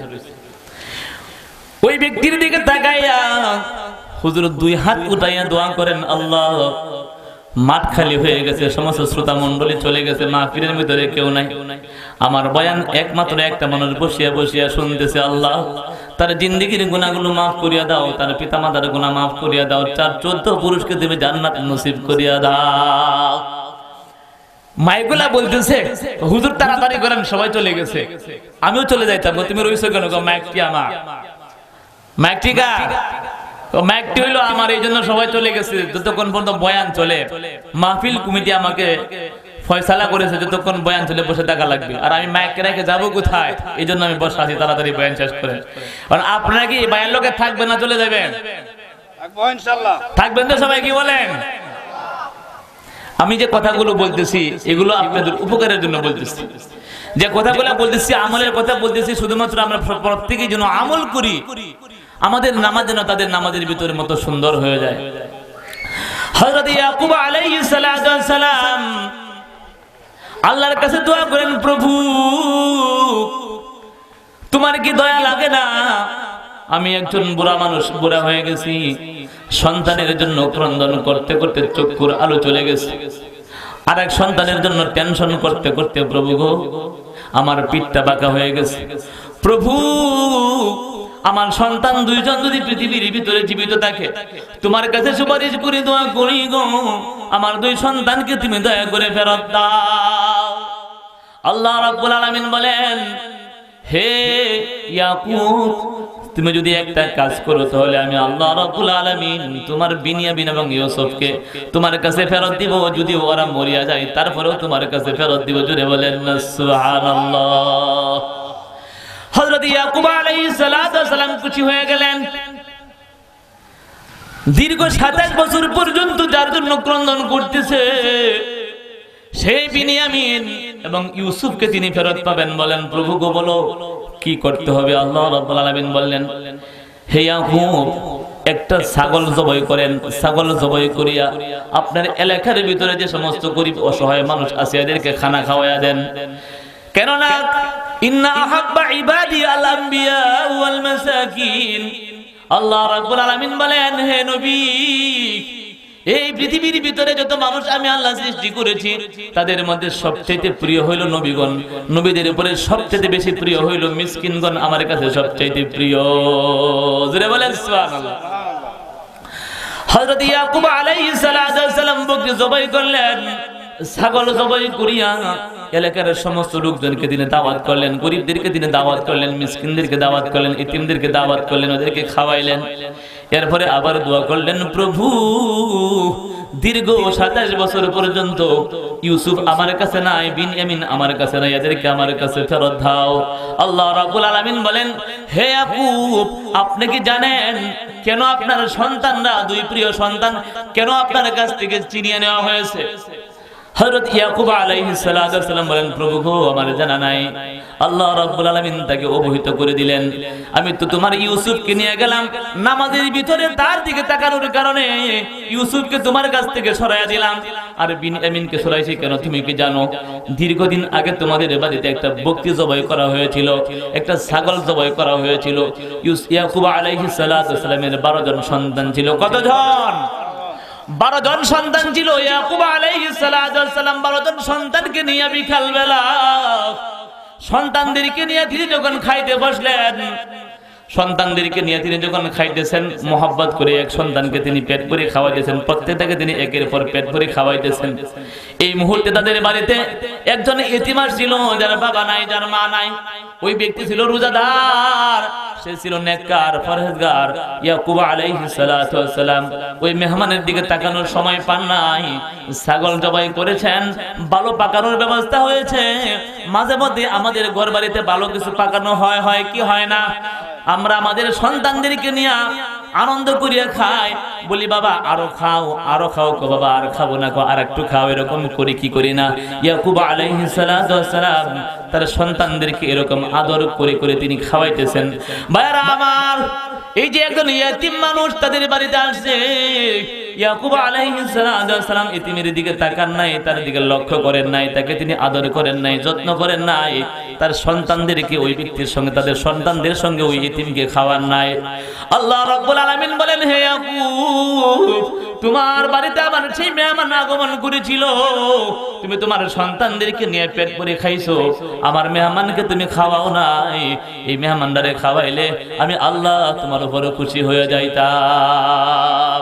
ওই মেহমানকে না খাওয়ানোর কারণে আমি আল্লাহ আপনার উপরে অসন্তুষ্ট হইয়া আপনার বিনিয়ামিনকেও আপনার চক্ষুর আড়াল করে দিলাম।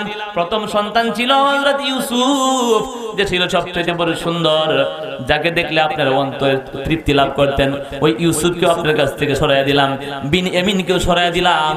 ও নবী, এই দুইটা কাজ করার কারণে আমি রব্বুল আলামিন আপনার কাছ থেকে দুই সন্তানকে সরাইয়া দিলাম। ইয়াকুব নবীর ভুল ভেঙে গেল। ইয়াকুব আলাইহিস সালাম ওই দিনই ঘোষণা করে দিলেন, আমার এলাকার মধ্যে যে সমস্ত এতিম আছে এখন থেকে আমার বাড়িতে খানা খাইবা। রাসূলুল্লাহ সাল্লাল্লাহু আলাইহি ওয়াসাল্লাম বলেন, ইয়াকুব আলাইহিস সালাম ঘোষণা করে দিলেন, এখন থেকে যত ইতিম আছো তারা আমার বাড়িতে খাইবা, যত মানুষ রোজা রেখেছো তারা আমার বাড়িতে ইফতার করবা।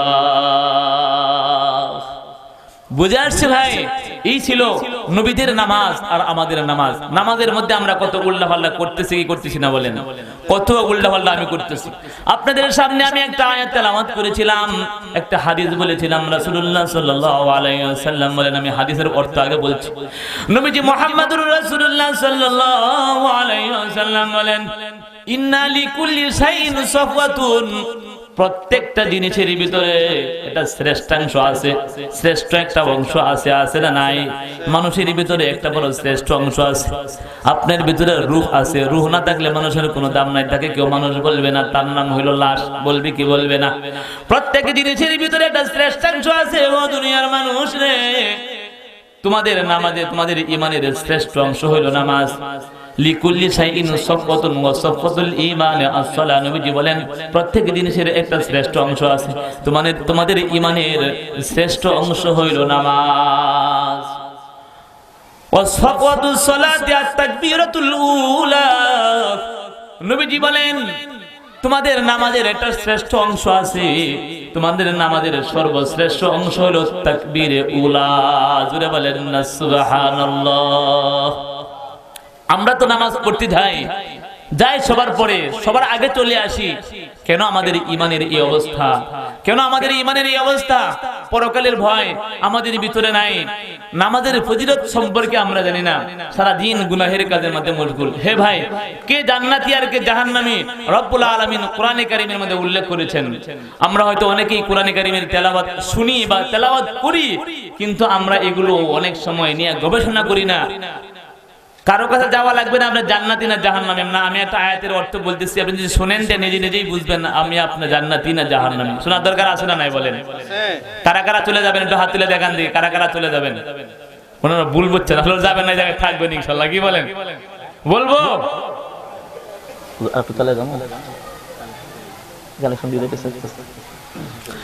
ভাইরা আমার, আল্লাহ রাব্বুল আলামিন বলেন, ফাআম্মা মান তাগা ওয়া আযারাল হায়াতাদ দুনিয়া। আল্লাহু আকবার। আল্লাহ রাব্বুল আলামিন বলেন, ফাআম্মা মান তাগা ওয়া আযারাল হায়াতাদ দুনিয়া। যে ব্যক্তি সীমা লঙ্ঘন করে গুনাহের কাজ করে, গুনাহের কাজ করার সময় কিন্তু আমাদের অন্তরের মধ্যে একটা আদালত আছে, সেই আদালত বাধা প্রদান করে, বন্ধুরে এই কাজটা করিও না, এই কাজটা করলে শয়তান খুশি হবে, তোমার যিনি মালিক তিনি অসন্তুষ্ট হয়ে যাবে। বাধা দেয় কি দেয় না বলেন? ফাআম্মা মান তাগা ওয়া আসারাল হায়াতাদ দুনিয়া। যে ব্যক্তি গুনাহের কাজ করে, সীমা লঙ্ঘন করে, নিজের নফসের উপরে জুলুম করে, জাহান্নামে যাওয়ার জন্য ফারাফারি করে, ফিরাফিরি করে, তখন তার ভিতরে একটা আদালত আছে, সেই আদালত থেকে বাধা প্রদান করে, বন্ধুরে সুদ খাইও না, এটা গুনাহের কাজ, ঘুষ খাইও না, গুনাহের কাজ, নামাজ তরক করিও না, এটা গুনাহের কাজ। ওয়া আসারাল হায়াতাদ দুনিয়া। তখন সে দুনিয়াকেই প্রাধান্য দেয়। তখন সে কি করে ভাই? দুনিয়াকেই প্রাধান্য দেয়। যখন গুনাহের কাজ করে, তার অন্তরের আদালত তাকে বাধা প্রদান করে, ভাই এই গুনাহের কাজটা করিও না, গুনাহের কাজ করলে আল্লাহ সন্তুষ্ট হয়ে যাইব। কিন্তু ওই ব্যক্তি দুনিয়াকেই প্রাধান্য দেয়, পরকালের কথাটা সে ভুলিয়া যায়। আল্লাহ রাব্বুল আলামিন বলেন, ফা ইন্নাল জাহিমা হিয়াল মাওয়া। ওই ব্যক্তির ঠিকানা হলো জাহান্নাম। কোথায়? ওই ব্যক্তির ঠিকানা হলো জাহান্নাম। গুনাহের কাজ করতেছিল, তাকে বাধা প্রদান করলো তার ভিতরের আদালত। গুনাহ থেকে সে বাঁচতে পারলো না, দুনিয়ার কাজকে সে প্রাধান্য দিল। বন্ধুরা আমার, গুনাহের কাজকে সে প্রাধান্য দিল, পরকালের কাজকে সে প্রাধান্য দেয় নাই। আল্লাহ রাব্বুল আলামিন বলেন, ফা ইন্নাল জাহিমা হিয়াল মাওয়া, ওই ব্যক্তির ঠিকানা হলো জাহান্নাম। ওয়া আম্মা মান খাফা মাকাম রাব্বিহি ওয়া নাহান নাফসা আনিল হাওয়া ফা ইন্নাল জান্নাতা হিয়াল মাওয়া। আল্লাহ রাব্বুল আলামিন বলেন, হে দুনিয়ার মানুষ, কে জান্নাতি আর কে জাহান্নামী আমি সূরা নাজিআতের মধ্যে উল্লেখ করে দিলাম। ওয়া আম্মা মান খাফা মাকাম রাব্বিহি ওয়া নাহান নাফসা আনিল হাওয়া, যে ব্যক্তি গুনাহের কাজ করার সময় স্মরণ হয়ে গেল আমার আল্লাহ আমাকে দেখতেছে। দাড়ি কাটতেছিল, মনে মনে ভাবলো আমার আল্লাহ আমাকে দেখতেছে।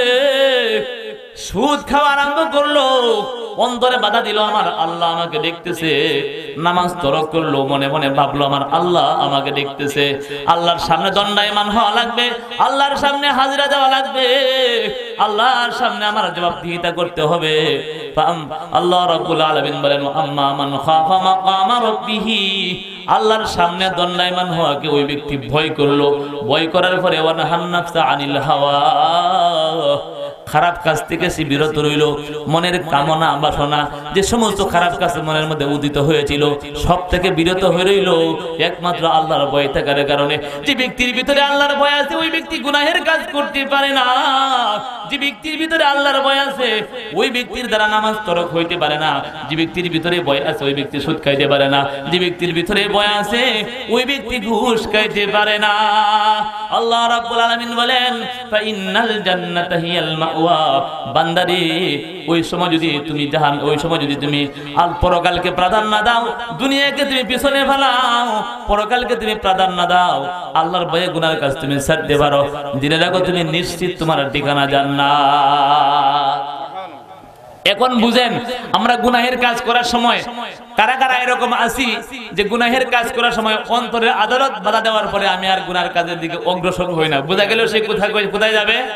জান্নাতের ভিতরে। আর যদি এরকম হয় আমি গুনাহের কাজ করতেছি, বারবার ভিতর থেকে বাধা আসতেছে, কিন্তু আমি গুনার কাজ থেকে বাঁচতে পারি নাই, গুনাহের কাজ থেকে কি করতে পারি নাই, বাঁচতে পারি নাই, বোঝা গেল আমার ঠিকানা কোথায়? জাহান্নাম।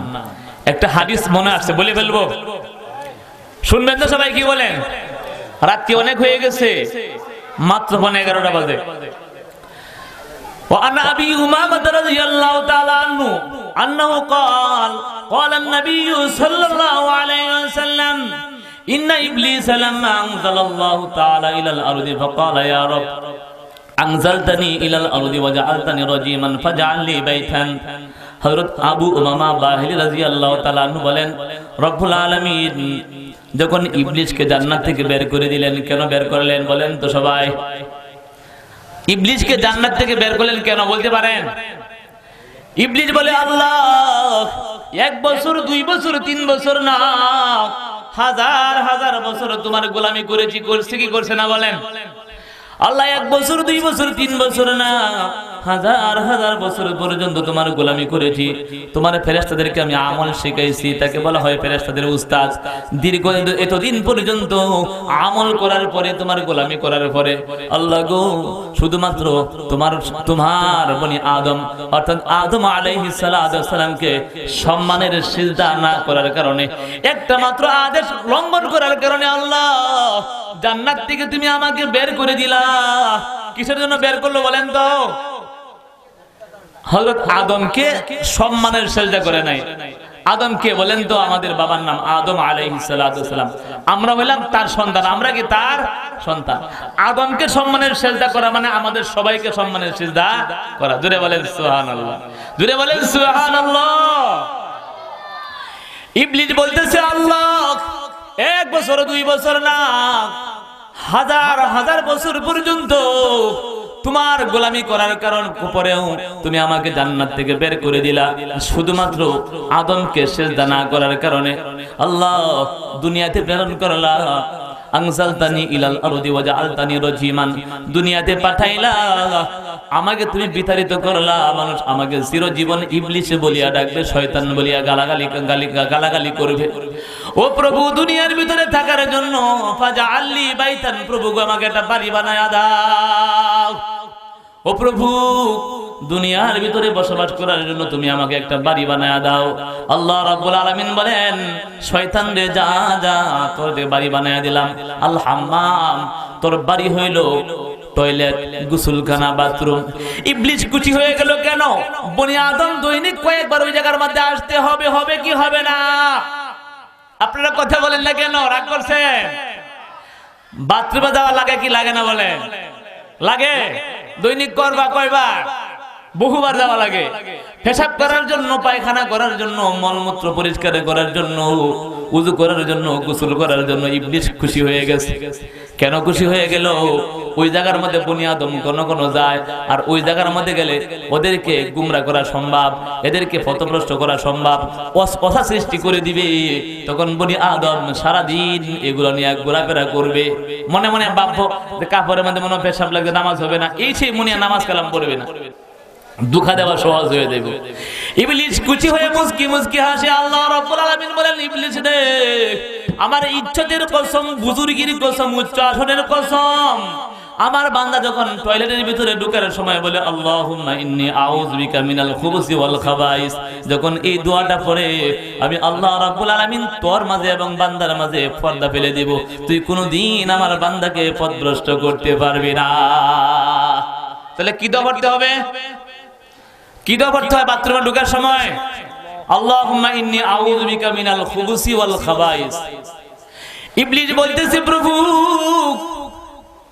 বাড়ি ঘরের তো ব্যবস্থা হয়ে গেল, প্রভু গো দুনিয়ার ভিতরে মিটিং করার জন্য, মজলিস করার জন্য ফাজআললি মাজলিসান, আমাকে একটা বৈঠকখানা বানায়া দাও। আল্লাহ রাব্বুল আলামিন বলেন, ইবলিস রে, তোরে আমি আল্লাহ বৈঠকখানা বানায়া দিলাম। আল আসওয়াক ওয়া মাজামিউত তুরুক, হে ইবলিস, তোর বৈঠকখানা হলো বাজার এবং রাস্তার মোড় সমূহ। ইবলিস খুশি হয়ে গেল কেন? মানুষ বাজারে না যায় থাকতে পারে না, বাজারে যাওয়া লাগে, বাজার করতে হবে, পেঁয়াজ কিনতে হবে, লবণ কিনতে হবে, আদা কিনতে হবে, চাউল কিনতে হবে, ডাল কিনতে হবে, বাজারে যাওয়া লাগবে। বনি আদম ওই জায়গার মধ্যে যাবে, ওই জায়গার মধ্যে গেলে সে পথভ্রষ্ট করার সুযোগ পাবে কি পাবে না? বাজারে যাওয়ার দোয়া আছে না নাই বলেন? এ ভাই কথা বলেন না কেন? বাজারে যাওয়ার দোয়া আছে না নাই?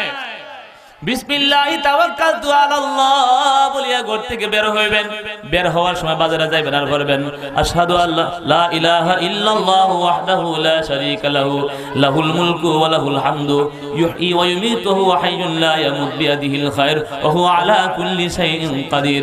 আল্লাহর কসম, যদি ওই দোয়া কোনো ব্যক্তি পড়িয়া বাজারে যায়, ইবলিস তাকে পথভ্রষ্ট করতে পারে না, গুনাহ কাজে লিপ্ত করতে পারে না। কারণ বাজারের মধ্যে যত অঘটন করে, সব বাজারের মধ্যে মিথ্যা কথা, চুগলখুরি করা, শাস্ত্রের মধ্যে বলবে, চায়ের চলে বসিয়া সমস্ত মানুষের গীবত, চুগলখুরি যত কিছু আছে সব ওখানে বসিয়া বসিয়া করে কি করে না বলেন তো? আল্লাহ বলছেন, যদি কোনো ব্যক্তি এই দোয়া পরে বাজারে যাইয়া, তুমি তাকে পথভ্রষ্ট করতে পারবা না। সবগুলা বলবো, 10টা কথা আছে, সবগুলা বলবো। অতবার ইবলিস বলতেছে, প্রভু বাড়ির জায়গা হয়ে গেল বাথরুম, আমার আড্ডাখানা হয়ে গেল বাজারের ভিতরে, প্রভু খাবার ব্যবস্থা করিয়া দাও, খাবো কি? আল্লাহ রাব্বুল আলামিন বলেন, ইবলিস রে, ইবলিস বলে, ইয়া রাব ফাজআললি তুআমান, আমার খাবারের ব্যবস্থা করিয়া দাও। আল্লাহ রাব্বুল আলামিন বলেন, ইবলিস রে, কুল্লু মা লাম ইউযকার ইসমুল্লাহি আলাইহি, তোর ওই সমস্ত জিনিস হলো তোর খাবার। বনি আদম খাবার সময়, বনি আদম খাবার সময় বিসমিল্লাহ যদি না পড়ে, কুল্লু মা লাম ইউযকার ইসমুল্লাহি আলাইহি, বনি আদম খাবার সময় যদি বিসমিল্লাহ না পড়ে, তুই ওই ঘরের মধ্যে অংশগ্রহণ করতে পারবি, তুই ওখানে খাইতে পারবি, খাইবি, বমি করবি, আর এগুলো আমার বান্দারা খাইবে। কি না পারলে? এ ভাই আমলের কথা বলতেছি, সারাদিন চিল্লায় পারলে লাভ না, যদি আমরা আমল না করি। এই জন্য যে কথাগুলো বলতেছি, আমলের জন্য বলতেছি, শিখেন, অনেক উপকার হবে। কারণ এগুলোর থেকে তো মানুষ জাহান্নামে বেঁচে যায়। আমাদের নামাজ ঠিক নাই, ওযু ঠিক নাই, আমরা ভাত খাই সুন্নত তরিকায় খাই না, মসজিদের ভিতরে ঢুকি সুন্নত তরিকায় ঢুকি না, আমাদের সবকিছুর মধ্যেই ভেজাল। অনার্থক গল্প গুজব কিচ্ছা কাহিনী শুনে আপনাদেরকে লাভ নাই। যে সমস্ত কাজ করলে আপনাদের লাভ হবে এগুলো বলতেছি, ঠিক আছে কিনা বলেন? কথা বলেন ঠিক আছে? ইবলিস বলতেছে প্রভু আমার খাবারের ব্যবস্থা করিয়া দাও। রব্বুল আলামিন বলেন কুল্লু মা লাম ইউযকার ইসমুল্লাহি আলাইহি। ইবলিস রে, প্রত্যেক ওই সমস্ত ঘরে তুই খাবার পাবি যেই ঘরের মধ্যে পাক করার সময় মহিলারা বিসমিল্লাহির রহমানির রহিম বলে না, চাউল দেয় বিসমিল্লাহ বলে না, তরকারি পাক করে বিসমিল্লাহ বলে না, ঘরের সদস্যরা খায় খাওয়ার সময় বিসমিল্লাহ বলিয়া খায় না। যে ঘরের মধ্যে বিসমিল্লাহ বলে না ওই ঘরের মধ্যে তুই অংশগ্রহণ করতে পারবি। শয়তান খুশি হয়ে গেছে। রব্বুল আলামিন ইজ্জতের কসম বুজুর্গের কসম খেয়ে বলেন যদি আমার বান্দারা ভাত পাক করার সময় খাবার পাক করার সময় বলে বিসমিল্লাহ, ওখানে তোর কোনো খাওয়া নাই, যখন ভাত খায় ওই সময় যদি বলে বিসমিল্লাহ, ওই ঘরে তুই অংশগ্রহণ করতে পারবি না। ওই ঘরে তোর খাবার নাই, ওই ঘরে খাবে আমার বান্দারা। ইবলিস বলতেছে প্রভু ফাজআললি শারাবান, প্রভু গো খাওয়ার পরে যেন আমি একটু নিশা খাইতে পারি, নিশা পান করতে পারি, ব্যবস্থা করিয়া দাও, শরবতের ব্যবস্থা করিয়া দাও। আল্লাহ বলেন কুল্লু মুসকিরিন, হে ইবলিস যত জিনিস আছে খাইলে নিশা হয় এগুলো তোর শরাব, যত নিশা জাতীয় দ্রব্য আছে রে এইগুলো তোর শরাব, এইগুলো তুই পান করবি। তাহলে মদ কে খায় বলেন তো? মদ কে খায়? শয়তানে খায় না মানুষে খায়? মদ কে খায়? শয়তান খায় না মানুষ খায়? শেষ করে দেব নাকি? তাহলে মদ খায় শয়তানে, কে খায় বলেন? আর মানুষ বর্গ শয়তানে খায়, ঠিক আছে না? এবার ইবলিস বলতেছে প্রভু দুনিয়ার ভিতরে তোমার বান্দাদেরকে আহ্বান করার জন্য তুমি কোরআন পাঠাইবা, ইনজিল পাঠাইবা, তৌরাত জবুর অনেক কিছু দিবা। আল্লাহ আমার জাহান্নাম যেন বাড়ি করতে পারি, জাহান্নামকে বাড়ি করার জন্য একটা যন্ত্র দিয়া দাও আমার বান্দাদেরকে আমার পথে ডাকার জন্য। রব্বুল আলামিন বলে দিলেন আল মিজমার, ইবলিস রে তোরে আমি আল্লাহ বাঁশি দিয়া দিলাম। বাঁশি বাঁশি বাজায় কি বাজায় না? এই বাঁশির আওয়াজ শুনলে বুড়া বুড়া মহিলা জোয়ান হয়ে যায়, মহিলা বাঁশি বাজাইলে বুড়া মানুষ যুবতী হয়ে যায়। বাঁশির আওয়াজ খুব করুণ আওয়াজ, এই আওয়াজ শুনলে মানুষ ঘরে টিকতে পারে না, সমস্ত শয়তান এক জায়গায় যে জমা হয়। ভাইরা আমার, এই মাইক দ্বারা বয়ান করা হইতেছে কোরআন এবং হাদিস থেকে। এই জায়গায় যতগুলো মানুষ আছে যদি বাঁশির আওয়াজ হয় সব মানুষ ওই জায়গায় চলে যাবে, এখানে কেউ থাকবে না। এই জন্য আল্লাহ রাব্বুল আলামিন বলেন ইবলিস রে তোর দিকে আহ্বান করার সবচেয়ে উত্তম যন্ত্র হলো বাঁশি। তুই যখন বাঁশি বাজাইবি তখন আমার জাহান্নামের উপযুক্ত যে সমস্ত বান্দা ওই জায়গায় চলে যাবে। আল্লাহর কসম, আল্লাহর আমি আল্লাহর কসম, ইজ্জতের কসম, বুজুর্গের কসম, যারা আমার খাঁটি বান্দা এরা কখনো ভুলে তো মুখের মধ্যে বাঁশি নিবে না। জোরে বলেন সুবহানাল্লাহ। ইবলিস বলতেছে প্রভু ও প্রভু ফাজআললি কিতাবান, লেখার একটা যন্ত্র দিয়া দাও, যে জায়গার মধ্যে আমি লিখবো লেখার একটা বস্তু দিয়া দাও। আল্লাহ রাব্বুল আলামিন বলেন আল ওয়াসমু, তোর লেখার যন্ত্র হইলো উল্কি আঁকা। উল্কি, উল্কি বোঝেননি? এই জায়গায় দেখবেন এক অক্ষর লেখা, মাঝখানে যুগ চিহ্ন, পরে আর এক অক্ষর লেখা আছে না? না এরকম আছে, বহুত আছে। আগে ইয়াদ লেখে আকাশ, যুগ চিহ্ন দিয়ে লেখে আর এরা যারা হইলো আম্বিয়া বেগম। ভাইরা আমার, যখন ওই ব্যক্তি বিবাহ শাদী করে আম্বিয়ার লোকে তার বিয়া হয় না, আম্বিয়ার বিয়া আর এক জায়গায় হয়ে গেছে, এরকম হয় কি হয় না? ওই মহিলার নাম হলো সালমা বেগম। স্বামী যখন বা শুরু করে গেল জিজ্ঞেস করে, স্বামী গো আমার প্রথম অক্ষরে তোমার নাম আক্কাস আলী, ঠিক আছে, যুগ চিহ্ন বুঝলাম, ভালোবাসার চিহ্ন, পরে ইয়া লেখছো কার জন্য? আমার নাম তো এ অক্ষর দিয়া না, আমার নাম হলো এস দিয়া, আছে না? না এরকম হয় কি হয় না?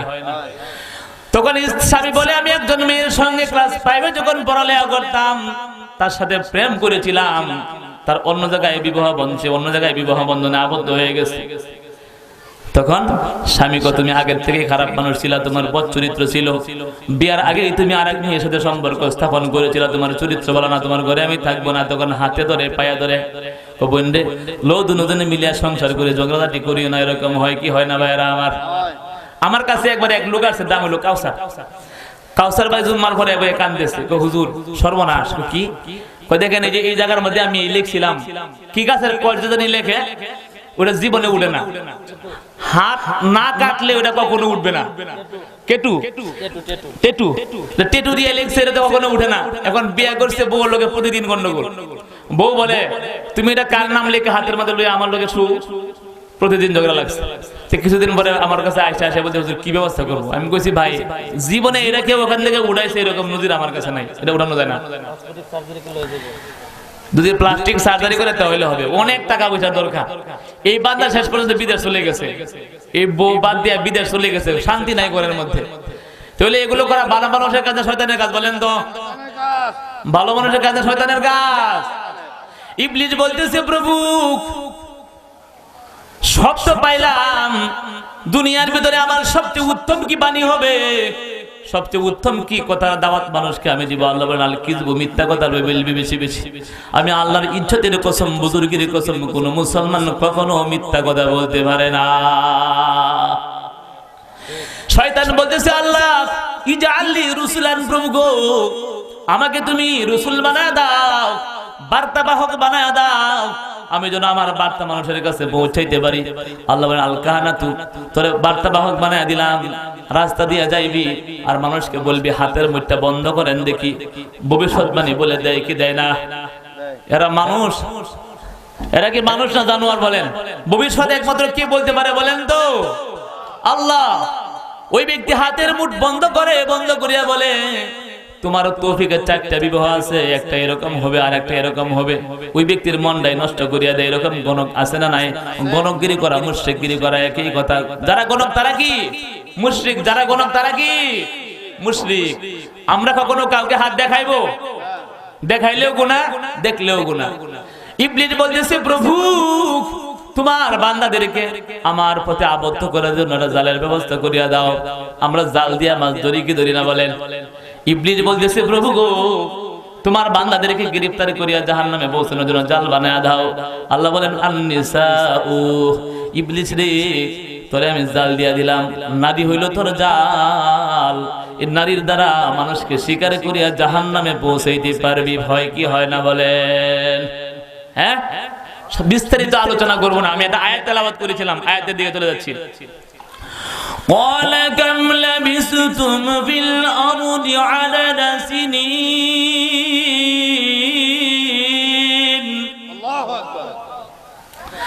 আল্লাহ রাব্বুল আলামিন দুনিয়াবাসীকে হাসর যখন কায়েম হয়ে যাবে, জান্নাতীরা জান্নাতে চলে যাবে, জাহান্নামীরা জাহান্নামে চলে যাবে। আল্লাহ রাব্বুল আলামিন জান্নাতীদেরকে বলবেন জান্নাতীরা রে কাম লাবিস্তুম ফিল আরদি আদাদা সিনিন, দুনিয়ার মধ্যে বছরের গণনায় কয়দিন তুমি অবস্থান করেছিলে? যখন সে বলবে লাবিসনা ইয়াওমান আও বা'দা ইয়াওম, প্রভু গো একদিন অথবা তার নাম। আল্লাহ রাব্বুল আলামিন বলেন ক্বালু লাবিসনা ইয়াওমান আও বা'দা ইয়াওম, একদিন অথবা তার চেয়ে কম সময় অবস্থান করেছিলাম। ফাসআলিল আদিন, আল্লাহ গো যারা গণনা করতে পারে, অঙ্ক যারা করতে পারে এদেরকে তুমি জিজ্ঞেস করো। আল্লাহ রাব্বুল আলামিন বলেন ক্বালা ইল্লা বিস্তুম ইল্লা ক্বালিলা, আল্লাহ বলবেন বান্দারে দুনিয়ার মধ্যে তোমার হায়াত ছিল একবারেই কম, একবারেই কম, একবারেই কম। এরকম 5টা আয়াত আছে।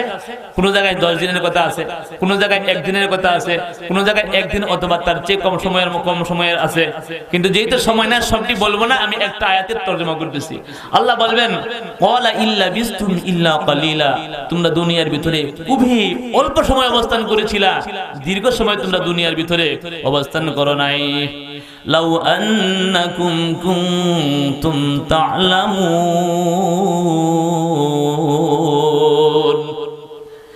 আল্লাহ রাব্বুল আলামিন বলেন দুনিয়ার ভিতরে তোমরা খুব অল্প সময় অবস্থান করেছিলে, যদি তোমরা জানতে গুনাহের কাজের মধ্যে মশগুল না হয়ে আমি আল্লাহকে সন্তুষ্ট করার জন্য ইবাদত করতে। জান্নাতীরা যখন জান্নাতে চলে যাবে, জাহান্নামীরা যখন জাহান্নামে চলে যাবে, আল্লাহ রাব্বুল আলামিন জান্নাতীদের কাছে যাইবেন, যা বলবেন সালামুন কাওলাম মির রাব্বির রহিম, দয়াময় রবের তরফ থেকে তোমাদের উপরে সালাম। কাম লাবিস্তুম ফিল আরদি আদাদা সিনিন, হে জান্নাতি দুনিয়া দুনিয়ার ভিতরে তুমি কয়দিন অবস্থান করেছিলে?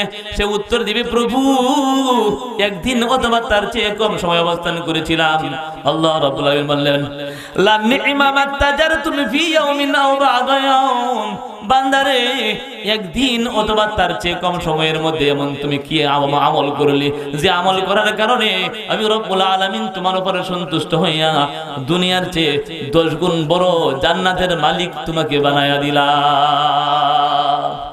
হে আমার বান্দা, এমন তুমি কি আমল করেছো যে আমল করার কারণে আমি রব্বুল আলামিন তোমাকে দুনিয়ার চেয়ে 10 গুণ বড় জান্নাতের মালিক বানায়া দিলাম?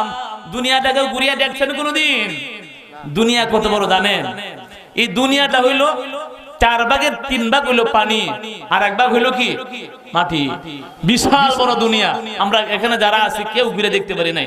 সবচেয়ে ছোট যিনি জান্নাতের মালিক হইবেন তাকেও আল্লাহ রাব্বুল আলামিন এই দুনিয়ার চেয়ে 10 গুণ বড় জান্নাতের মালিক বানায় দিবেন। সুবহানাল্লাহ। আর আল্লাহ রাব্বুল আলামিন আপনাকে 4 লক্ষ স্ত্রী দান করবেন। জোরে বলেন সুবহানাল্লাহ।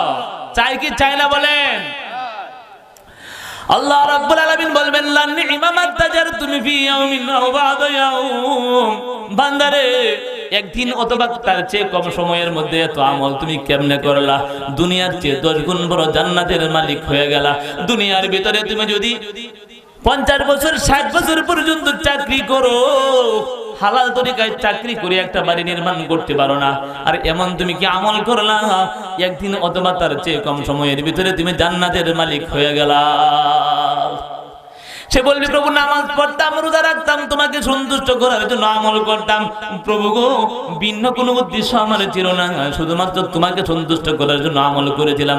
মসজিদ বানাইছি কিসের জন্য? জোরে বলেন। আল্লাহকে সন্তুষ্ট করার জন্য। আল্লাহ রাব্বুল আলামিন বলেন, রিদওয়ানি ওয়া রাহমাতি ওয়া জান্নাতি। ফেরেশতারা, বান্দারে তোর উপর আমি খুশি হয়ে গেলাম, তোর উপর আমি আল্লাহ খুশি হয়ে গেলাম, সন্তুষ্ট হয়ে গেলাম, তোর জিন্দেগীর গুনাহগুলো আমি আল্লাহ মাফ করে দিলাম। উদখুলুহা খালিদিন মুখাল্লাদিন। জান্নাতের ভিতরে তুমি প্রবেশ করো, জান্নাতের ভিতরে তুমি প্রবেশ করো। আমি রব্বুল আলামিন জান্নাতের ভিতরে তোমাকে ঢুকাইলাম, তুমি চিরকাল এই জান্নাতের ভিতরে থাকবে। এরপরে আল্লাহ রাব্বুল আলামিন জাহান্নামীদের কাছে যাইবেন, আফসোস করে বলবেন, বান্দারে কাম লাবিস্তুম ফিল আরদি আদাদা সিনিন। বান্দারে, তুমি দুনিয়ার ভিতরে কয়দিন অবস্থান করেছিলা? এই ভয়ঙ্কর জাহান্নামে তুমি কেমনে প্রবেশ করলা? সে একই উত্তর দিবে, আল্লাহ লাবিসনা ইয়াওমান আও বা'দা ইয়াওম। প্রভু গো, একদিন অথবা তার চেয়ে কম সময় দুনিয়াতে অবস্থান করেছিলাম। তা তুমি এমন কি নাফরমানি করেছো? লাবিসা মাত্তাজারতুম ফি ইয়াউমিন আও বা'দা ইয়াওম। এমন কি নাফরমানি তুমি করেছো যে নাফরমানি করার কারণে তুমি জাহান্নামী হয়ে গেলা? এমন তুমি গুনাহের তুমি কি কাজ করেছো? সে বলবে, প্রভু গো, লাম নাকু মিনাল মুসাল্লিন। নামাজ পড়তাম না। ওয়ালাম নাকু মিনাল মুসাল্লিন। আমি নামাজ পড়তাম না। ওয়া কুননা নাখুদু মাল খাইদিন। আলেমদেরকে দেখলে, নামাজীকে দেখলে, টুপিওয়ালাকে দেখলে ঠাট্টা মস্করি করে কি করে না? এগুলো জাহান্নামে যাওয়ার কারণ লম্বা চূড়া আলোচনা ছিল, সময় নাই। ওই ব্যক্তি বলবে, প্রভু এক তো নামাজ পড়তাম না, গরিব মানুষকে খানা খাওয়াইতাম না, ও আল্লাহ ধর্মীয় লোকদেরকে নিয়ে ঠাট্টা করতাম, মসজিদ ভালো লাগে না, মাদ্রাসা ভালো লাগে না, এদেরকে নিয়ে ঠাট্টা করতাম গো প্রভু। ও প্রভু, এই সমস্ত কারণে আমি আমি পরকালকে বিশ্বাস করতাম না। এগুলো করার কারণে আমি জাহান্নামে চলে আসলাম। আল্লাহ বলবেন, ঘোষণা দিয়ে দিবেন, চিরস্থায়ী ঘোষণা আল্লাহ করবেন, আমার বান্দারে সাখাতি ওয়া নারি, আমি তোর উপর ক্রোধান্বিত, তোমার উপর আমি সন্তুষ্ট হয়ে গেলাম। হে বান্দা, তোমার উপর আমি রাগ করলাম। উমকু হাযা নারী, এটা আমার জাহান্নাম। উমকুসু ফিহা খালিদিন মুখাল্লাদিন। এই জাহান্নামের ভিতরে ঢুকলা, চিরকাল জাহান্নামের ভিতরেই থাকবে, ওখান থেকে আর বের হওয়ার তোমার কোনো সুযোগ হবে না। দুনিয়া একবারে খুবই ক্ষণস্থায়ী। ক্ষণস্থায়ী কিনা বলেন? এটা করো না? বলবো বলবো আপনারা তো কথা বলেন না, অধৈর্য হয়ে গেছেন নি?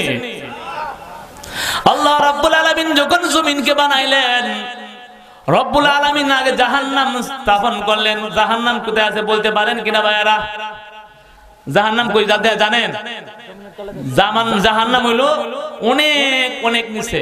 এই পর্যন্ত বৈজ্ঞানিকরা যা কিছু আবিষ্কার করেছেন, মাটির নিচে তারা সর্বোচ্চ 13 মাইল বা 14 মাইল পর্যন্ত যাইতে পারছেন, এরপরে তারা যাইতে পারেন না। এরপরে মেশিন ঢুকাইলে মেশিন গলিয়া যায়, এরকম উত্তপ্ত পাথর মেশিনে যায় লাগে, যে উত্তপ্ত পাথরের কারণে, গরমের কারণে তারা যে মেশিন দিয়ে খুদাই করে মেশিন পর্যন্ত নষ্ট হয়ে যায়, গলিয়া যায়। জাহান্নাম আল্লাহ বানাইছেন, জাহান্নামকে ডাকার জন্য আল্লাহ এটা বিশাল বড় পাথরের সৃষ্টি করলেন। এই পাথরের উপর পাথরও গরম হয়ে যায়, আল্লাহ রাব্বুল আলামিন পানি সৃষ্টি করলেন, পানি সৃষ্টি করিয়া ওই পাথরকে ঠান্ডা করে দিলেন।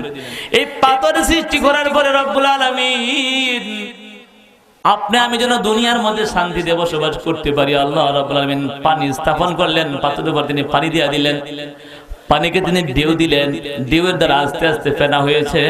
এই ফেনাগুলোর দ্বারা রব্বুল আলামিন মাটি বানাইছেন। প্রথম যে মাটি বানাইছেন ওই মাটি হইল কাবাগরের মাটি। জুড়ে বলেন না সুবহানাল্লাহ।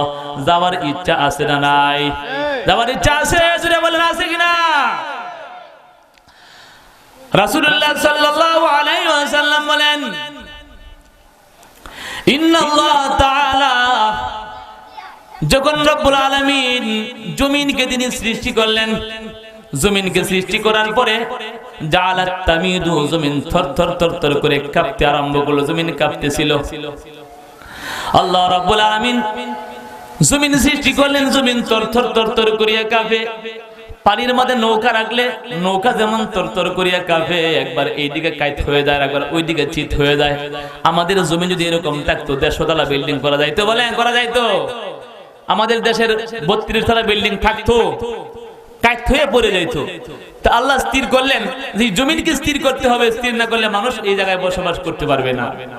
আল্লাহ রাব্বুল আলামিন জমিন সৃষ্টি করলেন, জালাত তামিদু, জমিন তরতর করিয়া কাঁপে, নড়াচড়া করে।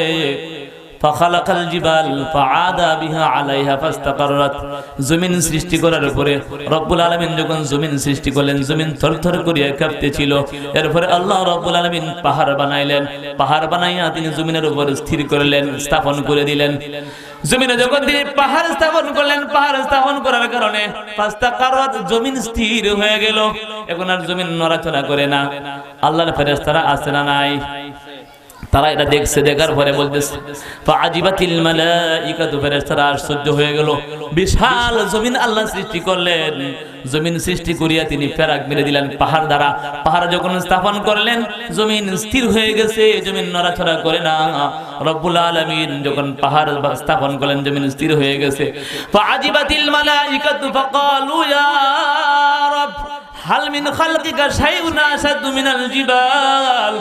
প্রভু গো, তোমার আশ্চর্য মাখলুক দেখলাম জমিন, জমিন নড়াচড়া করে গো প্রভু। জমিনকে স্থির করার জন্য তুমি পাহাড় বানাইছো। আল্লাহ, পাহাড়ের চেয়ে মজবুত তুমি কোনো কিছু বানাইছো কিনা? জুড়ে বলেন না সুবহানাল্লাহ। ও প্রভু, পাহাড়ের চাইতে মজবুত শক্তিশালী তোমার কোনো মাখলুক আছে কিনা? আল্লাহ বলে আছে না, মানে অবশ্যই তো আছে। ফেরেশতারা বলে আল্লাহ, পাহাড়ের চাইতে মজবুত তুমি কি সৃষ্টি করেছো? তারা বলে ইয়া রব হাল মিন খালকিকা শাইউন আসাদু মিনাল জিবাল। প্রভু গো, পাহাড়ের চেয়ে শক্তিশালী মজবুত কোন মাখলুক তুমি সৃষ্টি করেছো কিনা? আল্লাহ রাব্বুল আলামিন বলেন নাম, আল হাদিদ। ফেরেশতারা রে, আমি আল্লাহ লোহা সৃষ্টি করেছি। ফেরেশতারা বলে আল্লাহ, লোহার দ্বারা কি হয়? রব্বুল আলামিন বলে দিলেন ফেরেশতারা রে, এই লোহার দ্বারা পাহাড়কে কেটে টুকরা টুকরা করা যায়, যায় কি যায় না? যারা হজ করতে গেছেন দেখছেন বিশাল বড় বড় পাহাড়, পাহাড়গুলো কাটিয়া ভিতর দিয়া রাস্তা তৈরি করা হয়েছে। ইহার ভিতর দিয়া 3 লেন 4 লেনের রাস্তা আছে, ওই রাস্তা দিয়ে বাস চলাচল করে। দেখছেন কিনা আপনারা যারা গেছেন দেখছেন? এরকম সুন্দর সুন্দর পাহাড় লোহা দিয়া কাটিয়া রাস্তা তৈরি করা হয়েছে। তাহলে পাহাড়ের চাইতে শক্তিশালী কি? লোহা। এই হাদিসটা মনে রাখবেন সবাই, পাহাড়ের চাইতে শক্তিশালী কি? লোহা। ফেরেশতারা আশ্চর্য হয়ে বলল প্রভু, ফাকালু ইয়া রব হাল মিন খালকিকা শাইউন আসাদু মিনাল হাদিদ। প্রভু গো, তোমার সৃষ্টির মধ্যে লোহার চাইতেও শক্তিশালী কোনো কিছু আছে কিনা? আল্লাহ রাব্বুল আলামিন বলেন ফেরেশতারা রে, আছে না, মানে অবশ্যই তো আছে, অবশ্যই আছে। ও কি আছে? আল্লাহ রাব্বুল আলামিন বলে আন্নার। ফেরেশতারা রে আমি আল্লাহ আগুন সৃষ্টি করেছি। ফেরেশতারা বলে আল্লাহ আগুন দ্বারা কি হবে? আল্লাহ রাব্বুল আলামিন বলেন এই লোহাকে আগুনের ভিতরে দিলে আগুন মোমের মতো নরম হয়ে যাবে, যায় কি যায় না? না হয় আপনি দাও বানাইতেন কি দিয়া, বটি বানাইতেন কি দিয়া, কুদাল বানাইতেন কি দিয়া, কন্তা বানাইতেন কি দিয়া, গরু জব করার ছুরিটা পাইতেন কোথায়? সত্য কিনা বলেন? কথা বুঝতেছেন সবাই? বলবো আল্লাহ রাব্বুল আলামিন ফেরেশতাদেরকে বললেন ফেরেশতারা রে আমি আল্লাহ আগুন সৃষ্টি করেছি, আগুনের দ্বারা লোহাকে পোড়ানো যায়। ফেরেশতারা আরো আশ্চর্য হয়ে গেল, আশ্চর্য হয়ে বলতেছে প্রভু গো হাল মিন খালকিকা শাইউন আশাদ্দু মিনান নার। ও প্রভু তোমার সৃষ্টির মধ্যে, ও প্রভু তোমার সৃষ্টির মধ্যে আগুনের চাইতে শক্তিশালী কোনো কিছু আছে কিনা? রব্বুল আলামিন বললেন ফেরেশতারা রে অবশ্যই আছে, আগুনের চাইতেও শক্তিশালী মাখলুক আমি আল্লাহ সৃষ্টি করেছি। কি বানাইছো? আল্লাহ রব্বুল আলামিন বলেন আল মা, আমি পানি সৃষ্টি করেছি। ফেরেশতারা বলে আল্লাহ পানি দ্বারা কি হবে? রব্বুল আলামিন বলে দিলেন ফেরেশতারা রে এই পানি দ্বারা আগুন নিভানো যায় কিনা বলেন? আমাদের দেশে কত ঘরবাড়িতে আগুন লাগে, পানি দিলে আগুন নিভিয়া যায়। কত জায়গার মধ্যে আগুন লাগলে ফায়ার সার্ভিসের লোকেরা পানি নিয়ে আসে, ওই পানি দ্বারা আগুন নিভাইয়া দেয়। ফেরেশতারা আরো আশ্চর্য হয়ে গেল, বললো আল্লাহ, তারা আরো কৌতূহল হয়ে গেল, আরো আশ্চর্য হয়ে গেল। তারা বলতেছে ইয়া রব হাল মিন খালকিকা শাইউন আশাদ্দু মিনাল মা। ও প্রভু গো পানির চাইতেও শক্তিশালী মজবুত আরো কিছু তুমি সৃষ্টি করছো কিনা? আল্লাহ রাব্বুল আলামিন বলেন ফেরেশতারা রে আমি আরো মজবুত জিনিস সৃষ্টি করেছি, পানির চেয়েও মজবুত মাখলুক আমার কাছে আছে। আল্লাহ এই মাখলুকের নাম কি? রব্বুল আলামিন বলে দিলেন ফেরেশতারা রে ওই মাখলুকের নাম হইল আর-রিহ, বাতাস। ও ভাই পানির চেয়েও শক্তিশালী বাতাস। ফেরেশতারা জিজ্ঞেস করে প্রভু গো বাতাস আবার কি করে শক্তিশালী হয়? রব্বুল আলামিন বলেন পানিকে আমি সংরক্ষণ করে নিচু এলাকার মধ্যে, সাগরের ভিতরে পানি থাকে, ওই পাহাড়ি অঞ্চলের মধ্যে আমার বান্দারা কৃষি কাজ করবে, পানির প্রয়োজন আছে না নাই? জোরে বলেন পানির প্রয়োজন আছে না নাই? কৃষি কাজ কি দিয়ে আপনি করবেন? আমার বান্দারা দুনিয়ার মধ্যে কৃষি কাজ করবে, লাউ গাছ লাগাইবো, আম গাছ লাগাইবে, এগুলোর মধ্যে পানির প্রয়োজন হবে। ধান চাষ করবে, গম চাষ করবে, পানির প্রয়োজন হবে। যখন আমার বান্দারা হাত উঠাইয়া আমি আল্লাহর নিকট দোয়া করে পানির জন্য, আমি বাতাসকে আদেশ করি বাতাস রে যা যা যা, সাগর থেকে পানি উঠাইয়া মেঘ আকারে উঠাইয়া আমার বান্দাদের যেখানে যে পরিমাণ চাহিদা আছে এই পরিমাণ পানি বিস্তার করিয়া দাও। জোরে বলেন সুবহানাল্লাহ।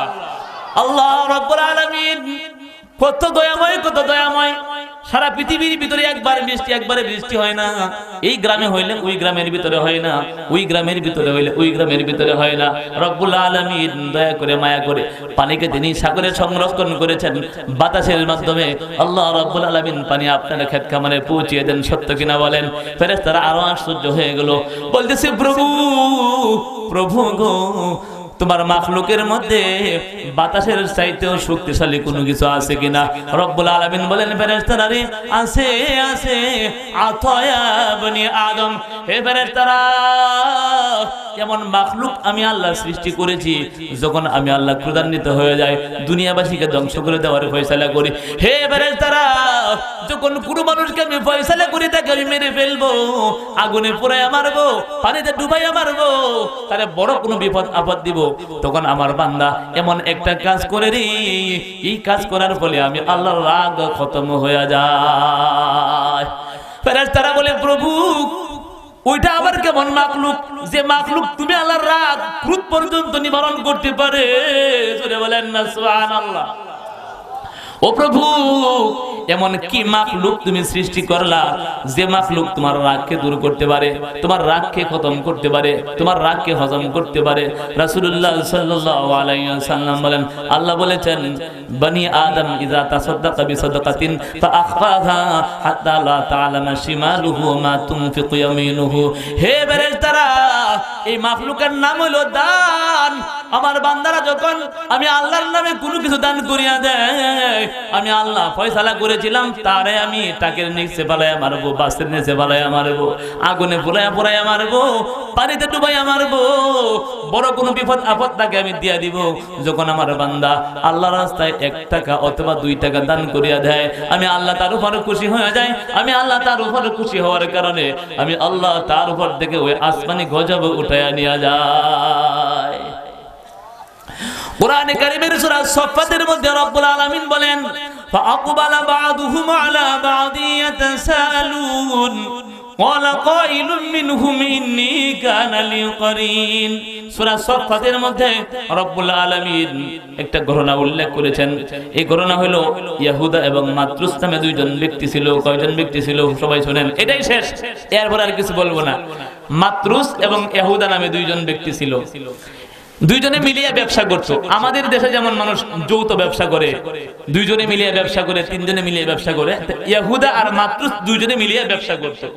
ওই দুইজন লোক মিলিয়ে যখন ব্যবসা করে, ব্যবসার মধ্যে ওদের 8000 দিনার লাভ হয়ে গেল। দুইজনে মিলিয়ে 4000 করিয়া ভাগ করে নিয়ে গেল। কিছুদিন পরে যেটার নাম হলো ইহুদা, ওই ব্যক্তি হইল মুসলমান ইমানদার, যার নাম মাতরুস সে হইল কাফের। তাফসীরে ইবনে কাসিরের 3য় খণ্ডের মধ্যে ঘটনাটা আছে। এই আয়াতের তাফসীরে লিখছে, মাতরুস কিছুদিন পরে 1000 টাকা খরচ করিয়া বিশাল একটা ভূখণ্ড খরিদ করলো, বিশাল একটা জমিন সে খরিদ করলো, জমিন খরিদ করলো। আর যে ব্যক্তি ইহুদা, সে শুনলো তার বন্ধু 1000 দিনার খরচ করিয়াছে, জমি কিনেছে।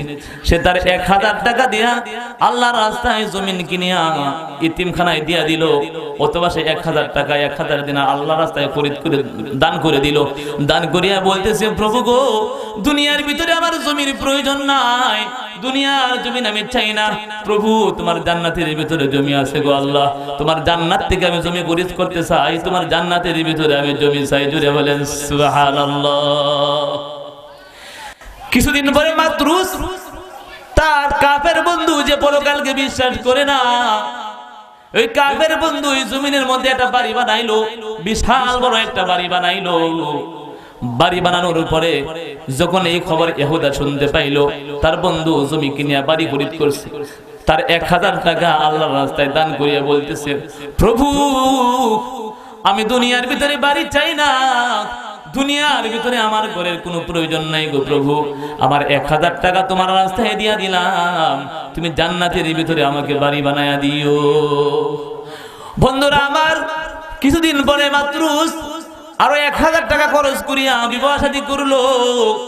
বিবাহ করার পরে ইহুদা যখন শুনলো তার এই বন্ধু 1000 টাকা দিয়া বাড়ির বিবাহ শাদী করেছে, তখন সে তার 1000 টাকা আল্লাহর রাস্তায় দান করিয়া বলতেছে, প্রভু গো, শুনেছি জান্নাতের ভিতরে হুর দেওয়া হয়, আল্লাহ আমাকে তুমি জান্নাতের ভিতরে হুর দিয়া দিও।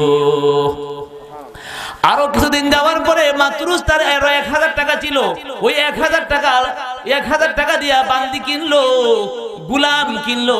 কিনার পরে যখন ইহুদা শুনলো তার বন্ধু গোলাম কিনছে, বান্দি কিনছে, তার 1000 টাকা আল্লাহর রাস্তায় দান করিয়া সে বলতেছে, প্রভু গো, দুনিয়ার গোলাম বান্দি চাই না, জান্নাতের ভিতরে তুমি হুর এবং গিলমান তুমি আমাকে দান করিও। ভাইরা আমার, কিছুদিন পরে মাতরুসের বাড়ি হয়ে গেল, জমি হয়ে গেল, সবকিছু হয়ে গেল। কিন্তু যে ব্যক্তি ইহুদা, তার কোনো কিছুই নাই। এই শেষ করে দিচ্ছি বন্ধুরা আমার, এই আর 2 মিনিট লাগবে মাত্র। ইহুদা তার 1000 টাকা দিয়া জান্নাতের জমি কিনেছে, 1000 টাকা দিয়া জান্নাতের ভিতরে বাড়ি নির্মাণ করেছে, 1000 টাকা দিয়া জান্নাতের ভিতরে হুর চেয়েছে, আর 1000 টাকা দিয়া জান্নাতের ভিতরে গোলাম বান্দি চাইছে। জোরে বলেন সুবহানাল্লাহ। কিছুদিন পরে ওই ব্যক্তির যখন সমস্ত টাকা পয়সা শেষ হয়ে গেল, ইহুদার সব টাকা শেষ, যে ব্যক্তি মুসলমান তার সব টাকা পয়সা শেষ হয়ে গেল। শেষ হয়ে যাওয়ার পরে তার কাফের বন্ধুর কাছে যায় বলল, বন্ধুরা আমার, বন্ধুরে আমার এখন বড় বিপদ, কিছু টাকার দরকার, কিছু টাকা আমাকে ধার দাও। আমরা যেমন ধার খরচা করি, তার বন্ধুর কাছে ধার আনতে গেছে। তো বন্ধু জিজ্ঞেস করলো, ভাই তোমারও তো 4000 দিনার ছিল, আমি তো আমার 4000 টাকা কাজে লাগাইছি, জমি কিনছি, বাড়ি করছি, বিবাহ করছি, গোলাম বান্দি কিনছি, তোমার 4000 দিয়ে কি করছি? ইহুদা বলতেছে, বন্ধুরে, আমার 1000 টাকা দিয়া জান্নাতের ভিতরে জমি কিনছি। জোরে বলেন সুবহানাল্লাহ। আরো 1000 টাকা দিয়ে আমি জান্নাতের ভিতরে বাড়ি বানাইছি, আরো 1000 টাকা টাকা দিয়ে জান্নাতের ভিতরে আল্লাহর কাছে স্ত্রী চাইছি, রব্বুল আলামিন জান্নাতের ভিতরে আমাকে হুর দিবেন। আরো 1000 টাকা দিয়ে জান্নাতের ভিতরে গোলাম বান্দি কিনেছি। আল্লাহ রাব্বুল আলামিন জান্নাতে যখন ওদেরকে দিয়ে দিবেন, ইহুদা যখন জান্নাতের ভিতরে চলে যাবে, জান্নাতে চলে যাওয়ার পরে ইহুদা বলবে, আল্লাহ আমার একটা কথা আছে, জান্নাতের ভিতরে বৈঠক হবে, প্রতি শুক্রবারে মজমা জমবে। মুসলিম শরীফের মধ্যে আছে প্রতি শুক্রবারে বাজার জমবে, মসজিদ হবে, এই মজলিসের সভাপতি হইবেন স্বয়ং আল্লাহ। জুড়ে বলেন সুবহানাল্লাহ। এই মজলিসের ভিতরে গেলে গায়ের রং পরিবর্তন হয়ে যাবে। তখন ইহুদা বলবে, আল্লাহ দুনিয়াতে আমার একটা বন্ধু ছিল, বন্ধুর সব ঘটনা সে খুলে বলবে, খুলে বলার পরে বলবে, আল্লাহ যখন আমি তার কাছে দাঁড় করার জন্য গিয়েছিলাম যে আমাকে কিছু টাকা কর্জা দাও, তখন সে বলেছিল, ইয়াকুলু আইন্নাকা লামিনাল মুসাদ্দিকিন, ইহুদা রে তুমি যে বললা 1000 টাকা দিয়ে জমি কিনেছো, 1000 টাকা দিয়া তুমি জান্নাতের ভিতরে বাড়ি বানাইছো, এগুলো কি তুমি বিশ্বাস করো? ইয়াকুলু আইন্নাকা লামিনাল মুসাদ্দিকিন, মরার পরে এগুলো পাওয়া যাবে, তুমি কি এই কথা বিশ্বাস করো?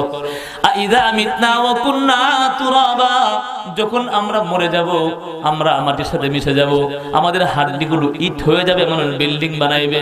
আর ইন্না আলামাদিনুন, তখনও কি রব্বুল আলামিন আমাদেরকে বিনিময় দিবেন, আমাদেরকে পাইবেন কোথায়?